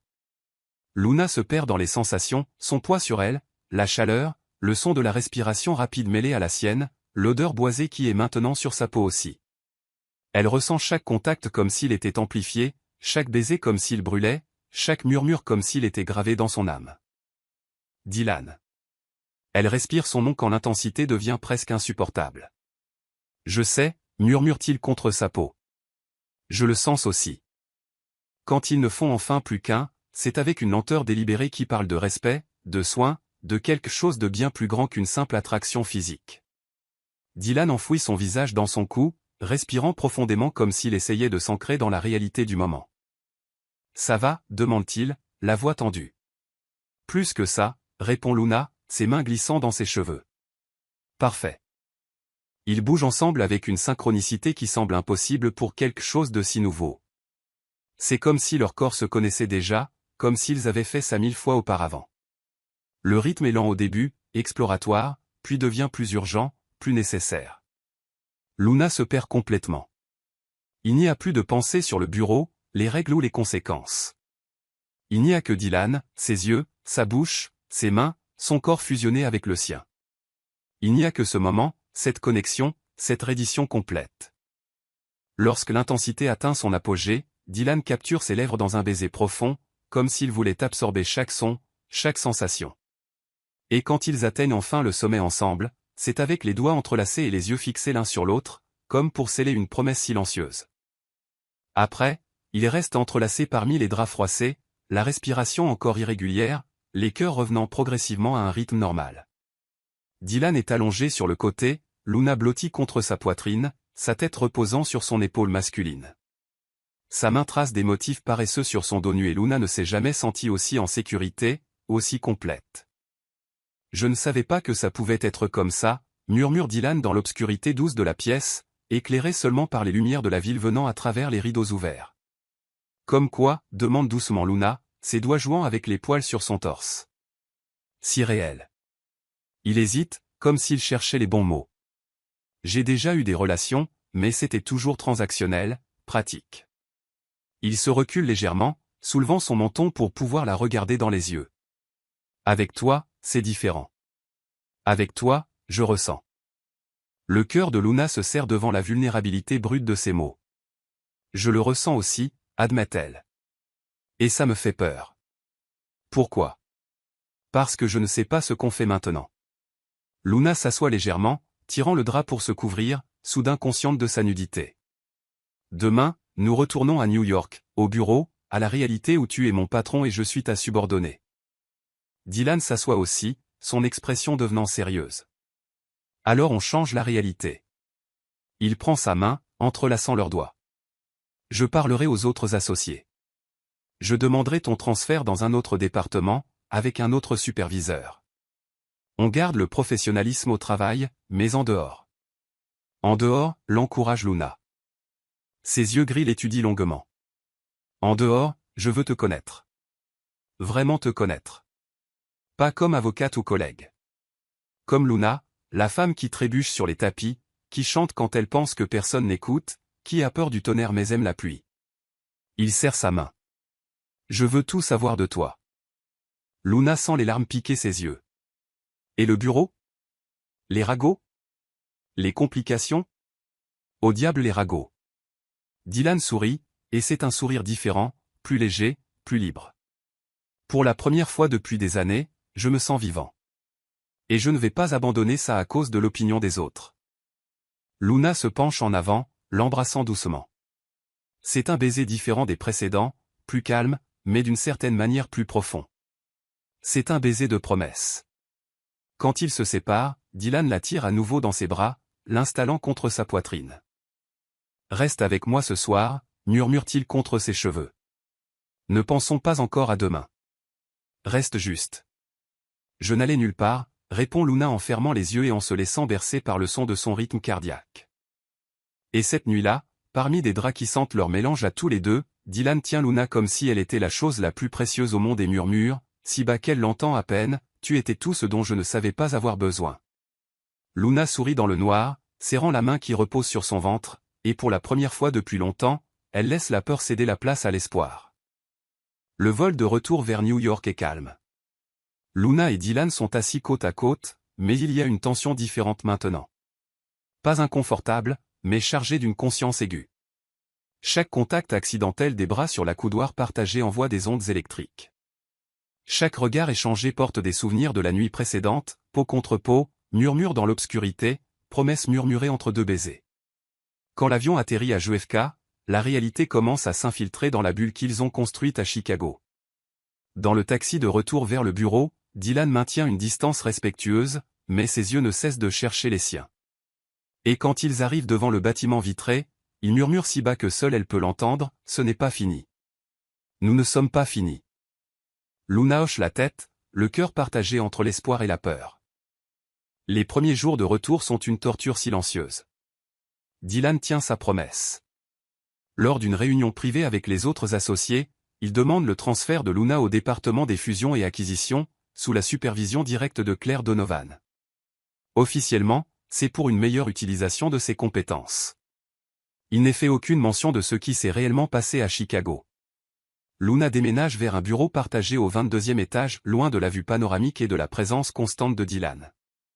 Elle devrait ressentir du soulagement, après tout, il n'y a plus de conflit d'intérêts direct. Mais tout ce qu'elle ressent, c'est une absence douloureuse. Car ne pas voir Dylan tous les jours, c'est comme perdre un membre. La façon dont il remuait son café le matin lui manque, le son de sa respiration quand il était concentré lui manque, l'odeur boisée qui imprégnait chaque centimètre de ce bureau lui manque. Il lui manque. Claire le remarque immédiatement. « Tu es différente », commente-t-elle un jeudi, observant Luna avec des yeux perspicaces par-dessus ses lunettes rouges. Plus distraite. Plus distante. « Je m'adapte juste au changement », répond Luna, mais sa voix semble peu convaincante. Luna. Claire ferme son ordinateur portable, lui accordant toute son attention. « Je ne suis pas née de la dernière pluie. Quelque chose s'est passé à Chicago. » Luna hésite. Une partie d'elle veut désespérément s'ouvrir, partager le poids de ce secret qu'elle porte seule. Mais une autre partie sait que moins il y a de gens au courant, moins cela devient compliqué. « Rien dont tu dois t'inquiéter », finit-elle par dire. Claire l'étudie un long moment puis soupire. « D'accord. Mais quand tu seras prête à parler, je serai là. » Dylan essaie de maintenir une distance professionnelle, mais c'est clairement une bataille perdue. Il trouve des excuses pour passer au 22e étage. Il a besoin de revoir un document avec Claire, veut vérifier l'avancement d'un dossier spécifique. Chaque fois, ses yeux cherchent Luna à travers les cloisons vitrées. Chaque fois, leurs regards se croisent et quelque chose passe entre eux, un courant électrique qu'aucun des deux ne sait comment éteindre. Un après-midi, il apparaît au poste de travail de Luna, un dossier à la main. « Mademoiselle Carter, j'ai besoin que vous révisiez ces contrats. » Sa voix est professionnelle, mais ses yeux racontent une autre histoire. Luna accepte le dossier, ses doigts effleurant les siens une fraction de seconde.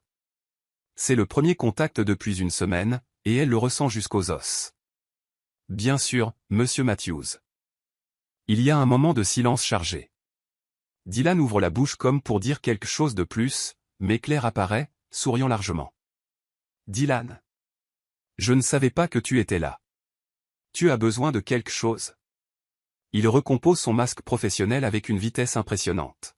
« Non, je déposais juste quelques documents pour révision. » Il incline la tête. « Excusez-moi. » Il part, mais pas avant d'avoir lancé un dernier regard à Luna. Un regard qui dit « tu me manques. La situation atteint un point critique un vendredi après-midi. Luna est dans la salle de pause du 22e étage en train de faire du café quand elle entend une voix masculine derrière elle. Luna Carter, c'est ça. Elle se retourne et trouve un homme qu'elle ne reconnaît pas, probablement au début de la trentaine, cheveux blonds parfaitement coiffés, costume impeccable, sourire trop confiant. Il y a quelque chose dans ses yeux qui la met immédiatement mal à l'aise. Oui, et vous êtes ? Marcus Brennan. Il tend la main, son sourire s'élargissant. Hartley et associés. Nous sommes dans le même bâtiment, 18e étage. Luna serre sa main brièvement puis reporte son attention sur le café. Enchanté. Le plaisir est pour moi. Marcus se rapproche, s'appuyant nonchalamment contre le comptoir d'une manière qui envahit son espace personnel. Je vous ai vu dans le coin. Difficile de ne pas vous remarquer. Luna ressent un malaise grandissant. Je dois vraiment retourner travailler. Juste une minute. Il sourit, et il y a quelque chose de prédateur dans l'expression. Je pensais qu'on pourrait peut-être prendre un verre un de ces jours. Discuter de dossiers, réseauter. Il se penche légèrement plus près. Ou peut-être juste apprendre à mieux se connaître. Je ne pense pas qu'elle soit occupée. La voix grave, froide comme la glace, vient de la porte de la salle de pause. Luna lève les yeux et trouve Dylan debout là, son expression soigneusement neutre met ses yeux gris brûlants de quelque chose de dangereux. Il entre dans la salle de pause avec des pas mesurés, délibérés, chaque mouvement irradiant une autorité silencieuse qui remplit le petit espace. Marcus se redresse, son sourire vacillant. Monsieur Matthews, je ne savais pas que vous étiez. Maintenant vous le savez, l'interrompt Dylan, sa voix tranchante. Et mademoiselle Carter, comme elle l'a mentionné, est occupée. Nous avons une réunion dans 5 minutes. C'est un mensonge. Il n'y a pas de réunion. Mais Luna ne le corrige pas. Marcus regarde entre les deux, son expression passant lentement de la confiance à l'inconfort. Bien sûr. Je m'excuse pour l'interruption. Il recule vers la porte. Ce fut un plaisir, mademoiselle Carter. Il part rapidement, et le silence qui reste est dense. Luna regarde Dylan qui est toujours debout au même endroit, la mâchoire tendue, les mains fermées en poing sur les côtés. Elle ne l'a jamais vu comme ça, si visiblement incontrôlé. Tu n'avais pas besoin d'eux. Si, j'en avais besoin. Dylan la regarde enfin, et l'intensité dans ses yeux gris lui coupe le souffle. Cet homme te mettait clairement mal à l'aise, et je n'allais pas rester là à regarder. Dylan. Elle fait un pas vers lui, baissant la voix. Tu es jaloux. Il ferme les yeux, respirant profondément comme s'il luttait pour garder le contrôle. Quand il les rouvre, il y a une vulnérabilité brute. Oui, admet-il, la voix rauque. Je le suis. Parce que l'idée qu'un autre homme te touche, te regarde de cette façon, me rend fou. Il passe sa main dans ses cheveux, frustré. Et je sais que je n'en ai pas le droit. Pas officiellement. Mais Luna. Il comble la distance entre eux en 2 longues enjambées, ses mains encadrant son visage, son pouce traçant la ligne de sa mâchoire. Tu es la seule chose que je ne peux pas perdre. La seule chose qui compte. Le cœur de Luna bat la chamade. Elle place ses mains sur les siennes, les tenant contre son visage. Alors arrête d'essayer de garder tes distances. Sa voix sort tremblante mais ferme. Arrête de prétendre que nous ne sommes que des collègues. Parce que je n'en peux plus. Ses yeux s'écarquillent légèrement. Qu'est-ce que tu dis? Je dis que je me fiche des ragots ou des complications. Elle prend une profonde inspiration. Je tiens à toi. Et si tu ressens la même chose? Dylan ne la laisse pas finir. Il capture ses lèvres dans un baiser urgent, désespéré, plein de toute la frustration d'une semaine passée à essayer de garder ses distances. Luna fond contre lui, ses mains remontant sur ses larges épaules, le tirant plus près. Quand ils se séparent enfin, tous deux sont à bout de souffle. Dîne avec moi ce soir, murmure Dylan contre ses lèvres. Pour de vrai. Pas comme collègue. Comme nous. Oui, répond Luna sans hésitation. Et pour la première fois en une semaine, elle a l'impression de pouvoir respirer à nouveau. Mais l'univers a apparemment d'autres plans. Ce soir-là, alors que Luna est chez elle en train de se préparer pour le dîner, son téléphone sonne. C'est un message de sa meilleure amie depuis l'université, Mia, une influenceuse lifestyle avec plus de 2 millions d'abonnés. OMG Luna, tu ne vas pas croire ce qui s'est passé. J'enregistrais cette série sur les relations et je t'ai accidentellement filmé en arrière-plan en train de parler à quelqu'un au téléphone. C'était tellement mignon que j'ai fini par le poster. Désolé, je n'ai pas bien entendu ce que tu disais, mais les commentaires adorent. L'estomac de Luna se noue. Avec des mains tremblantes, elle ouvre l'Instagram de Mia. La vidéo la plus récente a un demi-million de vues. Et là, dans le coin de l'image, il y a Luna, assise dans un café, ayant clairement une conversation téléphonique privée avec une expression rêveuse sur le visage.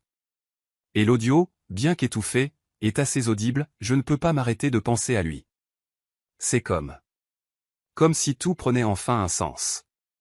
Je crois que je suis amoureuse. Luna sent le sang quitter son visage. La vidéo a été postée il y a 3 heures. 3 heures pendant lesquelles la moitié du bureau l'a probablement déjà vue. 3 heures pendant lesquelles sa confession la plus intime est devenue un divertissement public. Son téléphone commence à exploser de messages, Claire, des collègues de bureau, même des numéros inconnus. Et puis le plus effrayant, un message de Dylan, il faut qu'on parle. Maintenant. Luna arrive au bureau alors que le soleil s'est déjà complètement couché, laissant Manhattan éclairé uniquement par les lumières artificielles des bâtiments. Le 23e étage est vide, la plupart des employés sont déjà rentrés chez eux, ne laissant que le faible bourdonnement de la climatisation et la douce lueur des lumières de secours. Elle sait exactement où est Dylan. Ses pas résonnent dans le couloir silencieux alors qu'elle marche vers la salle des archives au bout de l'étage, un espace rarement utilisé rempli de hautes étagères pleines de vieux documents, où la confidentialité est garantie simplement parce que personne n'y va jamais. La porte est entr'ouverte, une lumière douce filtre par la fente. Luna prend 3 grandes respirations, essayant de calmer son cœur qui bat de façon erratique, et pousse la porte. Dylan est là, dos à elle, les mains posées sur l'une des étagères, la tête baissée. Il a enlevé sa veste et sa cravate, sa chemise blanche est légèrement froissée, les manches retroussées jusqu'au coude. Il y a une tension visible dans ses larges épaules, comme s'il portait le poids du monde. Dylan. Sa voix sort comme un murmure. Il se retourne brusquement et ce que Luna voit sur son visage la paralyse. Ce n'est pas de la colère. C'est de la vulnérabilité brute, de la peur mal déguisée, et quelque chose de plus. Quelque chose qui ressemble étrangement à un espoir désespéré. Tu l'as vu, dit-il. Ce n'est pas une question. Oui. Luna ferme la porte derrière elle, créant une bulle d'intimité dans cet espace oublié. Un demi-million de personnes l'ont vu. Dylan ferme les yeux, la mâchoire serrée. Y compris au moins 30 personnes de ce cabinet. Il rouvre les yeux et il y a une douleur qui tranche. Judy m'a appelé il y a 1 heure. Les ragots ont déjà commencé. Il y a des spéculations sur qui est l'homme dans la vidéo. Certains font déjà des liens. Luna sent la nausée monter dans sa gorge. Je suis tellement désolé. Mon ami ne savait pas qu'elle m'enregistrait. Je parlais à elle au téléphone, je me confiais. Luna. Dylan l'interrompt en faisant 2 pas vers elle. Je ne suis pas en colère contre toi. Tu ne le es pas. Non. Il s'arrête à quelques centimètres d'elle, et Luna peut voir la lutte qui se joue dans ses yeux gris. Je suis terrifié. De quoi? Il laisse échapper un rire amer, sans humour. Que maintenant que le monde entier sait que tu es amoureuse de quelqu'un, tu réalises que ce quelqu'un ne te mérite pas, sa voix devient plus basse, plus brisée. Que je ne te mérite pas. Le cœur de Luna se brise. Dylan. Laisse-moi finir. Il lève la main comme pour demander la permission de continuer. J'ai passé ma vie entière à construire des murs, à garder mes distances, à me convaincre que les émotions étaient des faiblesses, que la vulnérabilité était un risque inacceptable. Il prend une respiration profonde et tremblante. Et puis tu es apparu, trébuchant sur ce maudit tapis, et d'une manière ou d'une autre, sans que je m'en rende compte, tu as abattu chacun de ces murs. Luna sent les larmes brûler ses yeux. J'ai écouté cette vidéo 5 fois, continue Dylan, les yeux brillants d'une émotion contenue. Et à chaque fois que tu disais que tu étais amoureuse, mon cœur. Il presse sa main contre sa propre poitrine. Point s'arrêtait. Parce que j'avais besoin de savoir si c'était à propos de moi. Si ces mots, ce sentiment, avaient quelque chose à voir avec moi. Dylan. Alors je dois demander. Il fait un autre pas, si près maintenant que Luna peut sentir la chaleur émanant de son corps. Tout ce que tu as dit dans cette vidéo. Est-ce vrai? Et si ça l'est? Sa voix flanche. Est-ce à propos de moi? Les larmes débordent enfin, coulant silencieusement sur les joues de Luna. Elle regarde dans les yeux gris orageux qui ont hanté ses rêves pendant des semaines et décide, pour la dernière fois, d'être complètement honnête. Oui. Sa voix sort tremblante mais ferme. C'est vrai. Chaque mot. Et oui, Dylan. C'est à propos de toi. Ça a toujours été à propos de toi. Quelque chose se brise sur son visage. Pendant une seconde, il reste juste là, à traiter l'information, comme s'il ne pouvait pas croire ce qu'il vient d'entendre. Et puis, sans prévenir, Dylan tombe à genoux devant elle. Littéralement à genoux. L'homme le plus puissant du cabinet, l'associé gérant qui commande des contrats de plusieurs millions de dollars, est agenouillé sur le sol poussiéreux de la salle des archives, levant vers elle des yeux qui brillent de larmes non versées. Dylan, qu'est-ce que tu... Je t'aime. Les mots sortent en avalanche, comme s'il les retenait depuis trop longtemps. Je t'aime d'une manière que je ne savais pas possible. D'une manière qui m'effraie et me complète en même temps. Il lui prend les mains, les serrant comme si elles étaient sa seule encre. Je t'aime depuis ce premier jour, quand tu es tombé et que je t'ai aidé à te relever, et que j'ai senti que mon monde entier avait changé d'axe. Luna ne peut plus respirer, ne peut plus penser, ne peut que ressentir. Je ne sais pas comment faire ça correctement, continue Dylan, la voix rauque. Je n'ai jamais aimé personne comme ça. Jamais senti que je ne pouvais pas vivre sans quelqu'un. Mais Luna. Il serre ses mains. Sans toi, j'existe juste. Je ne vis pas. Lève-toi, parvient enfin à dire Luna, la voix étranglée. S'il te plaît, lève-toi. Dylan obéit, mais ne lâche pas ses mains. Il reste là, au milieu de la salle des archives poussiéreuses, des larmes silencieuses coulant sur leurs deux visages. Je t'aime aussi, murmure Luna. Et le dire à voix haute est libérateur et terrifiant en même temps. Je t'aime tellement que ça fait mal. Dylan émet un son qui est à moitié un rire, à moitié un sanglot, et la tire dans ses bras avec une urgence désespérée. Il la tient comme si elle pouvait disparaître, comme si elle était la seule chose réelle dans un monde d'incertitude. Luna s'enfonce dans l'étreinte, les bras autour de son cou, le visage enfoui dans sa large poitrine, sentant son cœur battre sauvagement contre le sien. Qu'est-ce qu'on fait maintenant, demande-t-elle contre sa chemise. Dylan s'éloigne juste assez pour encadrer son visage de ses mains, ses pouces essuyant doucement les larmes de ses joues. Maintenant. Il sourit, un sourire brisé mais authentique. Maintenant, je t'embrasse et, alors nous affronterons ensemble tout ce qui viendra, et le bureau, les ragots, les complications. Au diable les complications. Dylan se penche, son front touchant le sien. Tu es la seule chose qui compte, et je ne vais plus cacher ça. Et puis il l'embrasse. Ce n'est pas comme les autres baisers. C'est une déclaration, c'est une promesse, c'est une reddition totale. Les lèvres de Dylan bougent contre les siennes avec une tendresse qui contraste avec l'urgence de ses mains qui l'attirent plus près. Luna se perd complètement, ses doigts s'enfouissant dans ses cheveux, répondant avec une égale intensité. Quand ils se séparent enfin, tous deux sont à bout de souffle mais souriants. Viens avec moi. Dylan entrelace ses doigts aux siens. Où ça? Tu verras. Il la guide à travers le couloir silencieux, descend 2 étages jusqu'à ce qu'ils atteignent le 21e étage, là où se trouve la grande salle de conférence, celle au mur de verre qui surplombe tout le bureau.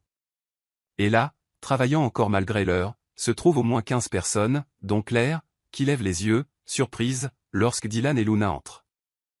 Dylan n'hésite pas. Il marche jusqu'au centre de la pièce, Luna tenant toujours sa main, et attend que tous les yeux soient braqués sur eux. Claire se lève lentement, les yeux écarquillés. Dylan, qu'est-ce que tu... J'aimerais faire une annonce. Sa voix est claire, ferme, sans trace de honte ou d'hésitation. Il serre la main de Luna. Luna Carter et moi sommes en couple. Une relation sérieuse. Et avant que quelqu'un ne demande, non, cela n'a pas commencé pendant qu'elle était ma subordonnée directe, et oui, nous avons tout fait de manière appropriée, y compris son transfert de département. Un silence absolu. Luna sent des douzaines d'yeux sur elle mais garde la tête haute, car si Dylan peut être courageux, elle le peut aussi. Je sais qu'il y aura des discussions, continue Dylan. Il y aura des jugements. Mais ce n'est pas un secret, ce n'est pas un scandale, et ce n'est pas quelque chose dont nous avons honte. Il regarde Luna, et il y a tant d'amour dans ses yeux gris qu'elle sent sa poitrine se serrer. C'est la personne la plus extraordinaire que j'ai jamais rencontrée, et j'ai de la chance de l'avoir dans ma vie. Claire est la première à réagir. Elle commence à applaudir, lentement au début, puis plus fort, et un par un, les autres se joignent à elle. Pas tous, mais assez. Quand Dylan et Luna quittent enfin la pièce, se tenant toujours la main, Claire les suit dans le couloir. Vous êtes fous tous les deux. Elle secoue la tête, mais elle sourit. Complètement fou, probablement, admet Dylan en tirant Luna plus près. Mais aussi. Claire les regarde tour à tour, ses yeux soudainement humides. Vous êtes parfaits ensemble. Et je n'ai jamais vu Dylan sourire comme ça. Merci, Claire, dit Luna sincèrement. Claire agite la main, chassant l'émotion. Allez, filez d'ici. Allez dîner, allez en rendez-vous comme des gens normaux et épargnez-moi les détails. Dylan rit, un son authentique, léger et libre. Oui, maman. Ils dînent dans un petit restaurant italien chaleureux de Greenwich Village, loin des regards de l'entreprise. Ils s'assoient côte à côte à une table d'angle, cuisses se touchant, doigts entrelacés sur la table, et pour la première fois depuis Chicago, ils sont simplement. Ils ne sont pas associés gérants et avocats juniors, ils ne sont pas des collègues naviguant dans des complications professionnelles. Ils sont juste Dylan et Luna, deux personnes tombées amoureuses contre toute attente. Tu sais que demain va être chaotique, n'est-ce pas, demande Luna en prenant une gorgée de vin rouge. Je sais. Dylan embrasse ses jointures. Mais nous l'affronterons ensemble. Ensemble, répète Luna, savourant le mot. Toujours, promet Dylan. Et quand il quitte le restaurant des heures plus tard, marchant dans les rues illuminées de New York, doigts entrelacés, Luna ressent quelque chose qu'elle n'avait pas ressenti depuis longtemps, la paix. Parce que peu importe ce que demain apportera, elle n'est plus seule. Et Dylan non plus. Maintenant, tout le monde sait qu'elle est à lui et qu'il est à elle. 3 mois plus tard, l'automne a laissé place à l'hiver, puis au début timide du printemps.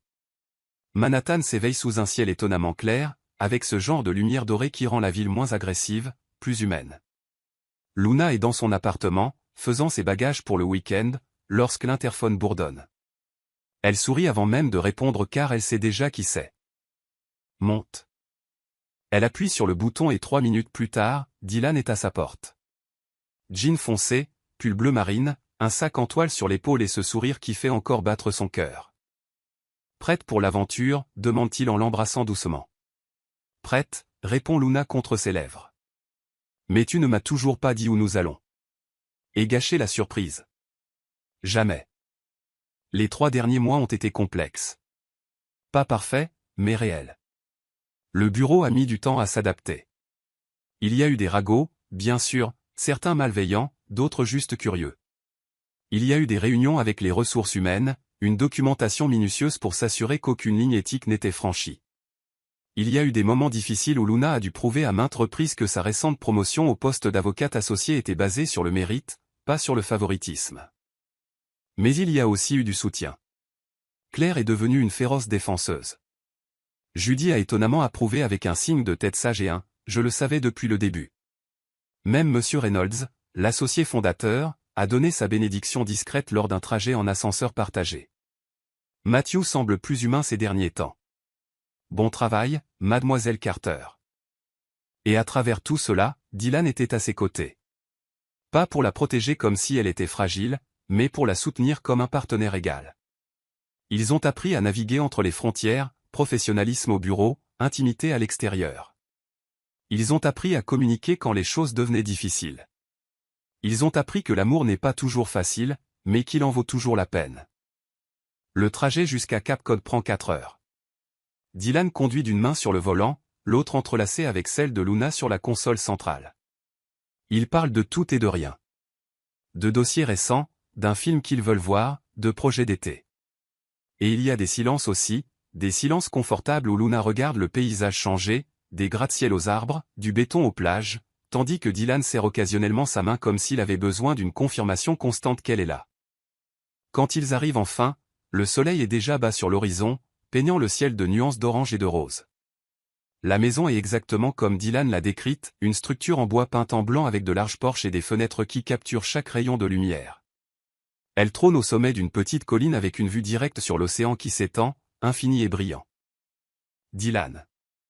Luna sort de la voiture, tournant lentement pour tout absorber. C'est parfait. C'était à mes grands-parents. Il vient se tenir à côté d'elle, passant son bras autour de sa taille. Mon grand-père l'a construite quand ils étaient jeunes mariés. Il disait qu'il voulait un endroit où l'amour pourrait respirer, loin des pressions de la ville. Luna s'appuie contre lui, sa tête reposant sur sa large épaule. Tu venais souvent ici? Chaque été quand j'étais enfant. Il y a de la nostalgie dans sa voix. Après leur mort, la maison est restée fermée pendant des années. Je ne pouvais pas venir. Ça faisait trop mal. Il la serre plus fort. Mais maintenant.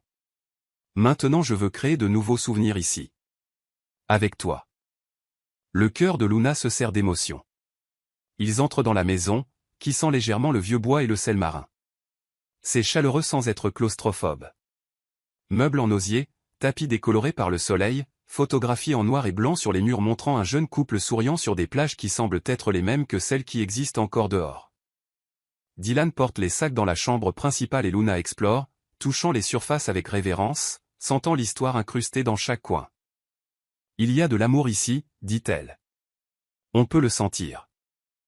Ils passent le reste de l'après-midi sur le porche, partageant une bouteille de vin blanc et regardant les vagues se briser contre les rochers en contrebas. Dylan est détendu d'une manière que Luna voit rarement. Sans la tension constante dans ses épaules, sans le regard toujours alerte pour le prochain problème à résoudre. Ici, il est juste Dylan. L'homme qui aime l'océan et connaît toutes les constellations. L'homme qui rit quand elle fait de mauvaises blagues et qui embrasse comme si elle était l'air qu'il respire. Je peux te demander quelque chose? Toujours. As-tu pensé à l'avenir? Notre avenir? Dylan se tourne pour la regarder, ses yeux gris reflétant les derniers rayons du coucher de soleil. Chaque jour, admet-il. Je me réveille en y pensant.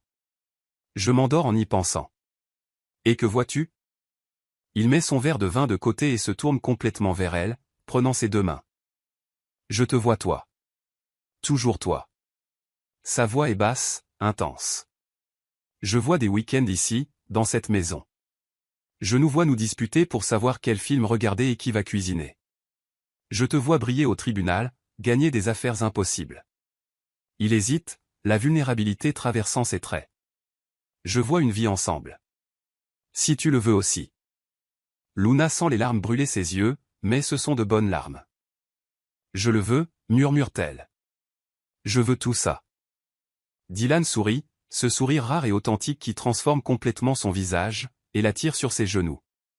Luna y va sans résistance, ses jambes se positionnant de chaque côté de ses cuisses, ses bras autour de son cou. Cette maison était à mes grands-parents, répète Dylan, mais maintenant il y a un poids différent dans les mots. Ils avaient l'habitude de dire que l'amour a besoin d'un endroit où il peut respirer. Où il n'y a pas de pressions extérieures. Juste deux personnes et l'océan. Il touche son visage, son pouce traçant la ligne de sa joue. Je veux que ce soit notre endroit, Luna. Notre refuge quand le monde devient trop lourd. Il l'est déjà, répond Luna en l'embrassant doucement. Le baiser s'approfondit naturellement, lentement, sans hâte. Ils ont le temps. Ils ont tout le week-end. Ils ont toute une vie. Quand ils se séparent enfin, le soleil s'est déjà complètement couché, ne laissant que la lumière argentée de la lune illuminer le porche. Viens. Dylan se lève, prenant sa main. Je veux te montrer quelque chose. Il la guide à travers le sable froid, pieds nus, jusqu'au bord de l'eau. Les vagues lèchent leurs pieds, glaciales mais vivifiantes. L'océan s'étend, infini sous le clair de lune, et Luna ne s'est jamais sentie aussi petite et aussi importante à la fois. Quand j'étais gamin, je venais ici la nuit avec mon grand-père, dit doucement Dylan en regardant l'horizon. Il disait que l'océan garde tous les secrets du monde. Toutes les promesses faites, tous les amours déclarés, tous les espoirs chuchotés. C'est magnifique, murmure Luna. Il disait que si tu faisais une promesse à l'océan, il en serait le témoin pour toujours. Dylan se tourne vers elle, et il y a quelque chose dans ses yeux qui fait s'emballer son cœur. Alors je veux faire une promesse maintenant. Avec l'océan comme témoin. Il prend ses deux mains, entrelaçant leurs doigts.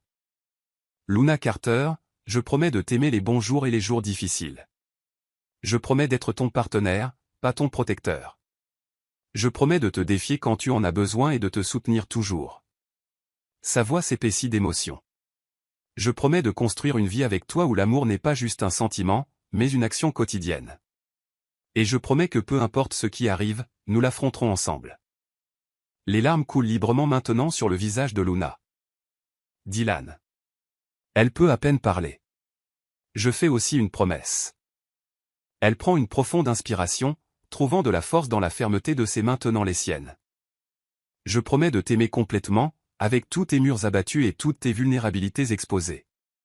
Je promets d'être ta partenaire égale, jamais ton ombre. Je promets de te faire rire quand la vie devient lourde. Elle sourit à travers ses larmes. Et je promets que tu n'auras plus jamais à affronter quoi que ce soit seul. Parce que maintenant, tu m'as pour toujours.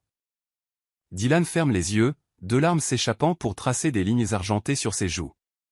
Et puis il la tire dans une étreinte si serrée qu'elle peut à peine respirer, mais elle s'en fiche. Je t'aime, murmure-t-il contre ses cheveux. Mon Dieu, je t'aime tellement. Je t'aime aussi. Il reste là, enlacé au bord de l'océan, le bruit des vagues témoignant des promesses que tous deux ont l'intention de tenir.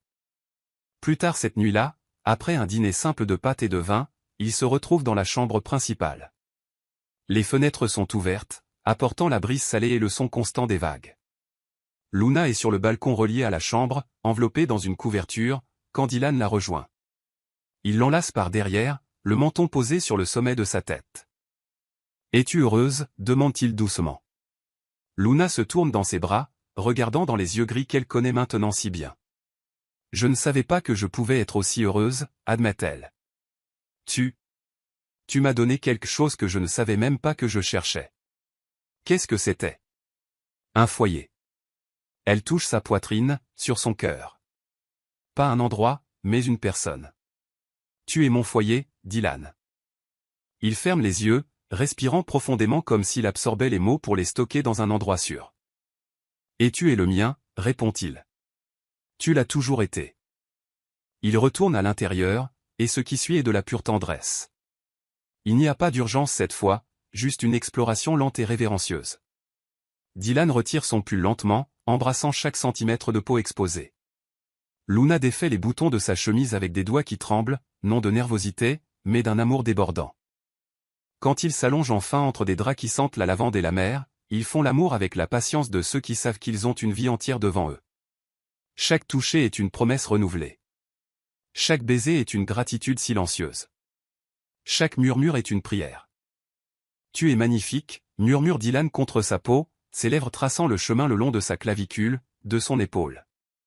Je suis à toi, répond Luna, ses doigts s'enfouissant dans ses cheveux. Toujours. Et quand ils atteignent enfin l'extase ensemble, c'est les yeux ouverts, fixés l'un sur l'autre, mains entrelacées, le nom de l'autre sur les lèvres comme des mantras sacrés.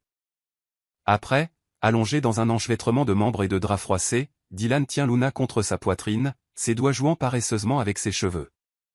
Tu sais ce que mon grand-père disait? Sa voix est rauque, ensommeillée. Quoi? Que le véritable amour, ce n'est pas trouver quelqu'un avec qui tu peux vivre.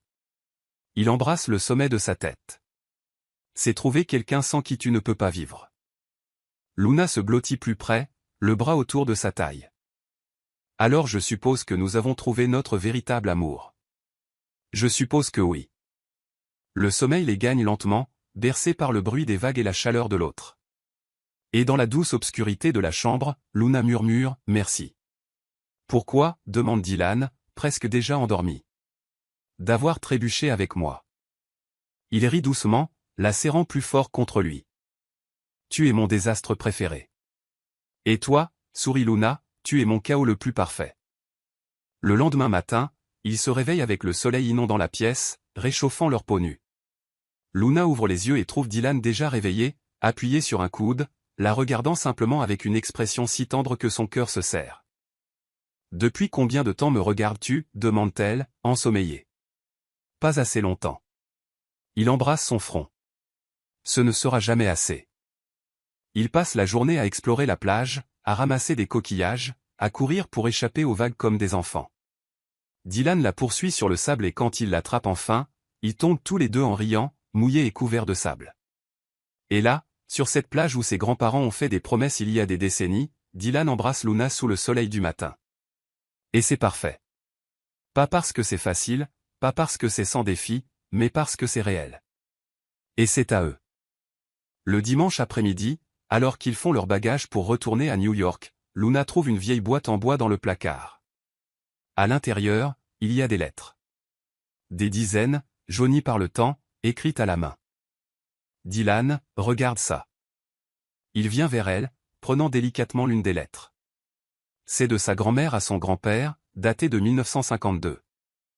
Mon amour le plus cher, même après toutes ces années, tu fais toujours battre mon cœur comme au premier jour. Puissions-nous avoir encore de nombreuses années dans cette maison, à écouter l'océan et à construire des souvenirs qui dureront toujours. Luna et Dylan échangent un regard. Je pense qu'il nous aimerait bien, dit-elle doucement. Je sais qu'il nous aimerait. Dylan referme la boîte soigneusement, la remettant à sa place. Parce que nous sommes la preuve que leur amour continue. Que cet endroit détient toujours de la magie. Ils quittent Cap Cod au coucher du soleil, mais emportent la maison avec eux dans les promesses faites, les souvenirs créés, la certitude qu'ils auront toujours un endroit où revenir. Et alors qu'ils conduisent vers Manhattan, Dylan cherche la main de Luna une fois de plus. Prête à affronter la réalité. Avec toi? Luna entrelace leurs doigts. Toujours. Parce que peu importe ce qui arrive, les défis professionnels, les opinions des autres, les inévitables complexités de la vie, ils savent maintenant quelque chose de fondamental, ensemble, ils sont indestructibles. Et c'est tout ce qui compte. Parfois, l'amour n'arrive pas annoncé. Il trébuche, littéralement, brisant toutes les règles que vous aviez juré de suivre.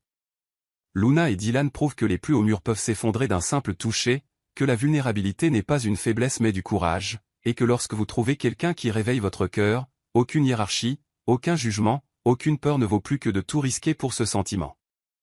Ils n'ont pas eu une fin parfaite. Ils ont eu une fin réelle.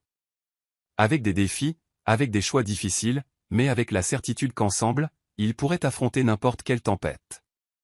Car au final, le véritable amour ne consiste pas à trouver quelqu'un sans défaut. C'est trouver quelqu'un dont les défauts s'accordent parfaitement aux vôtres. Quelqu'un qui vous voit complètement et décide de rester.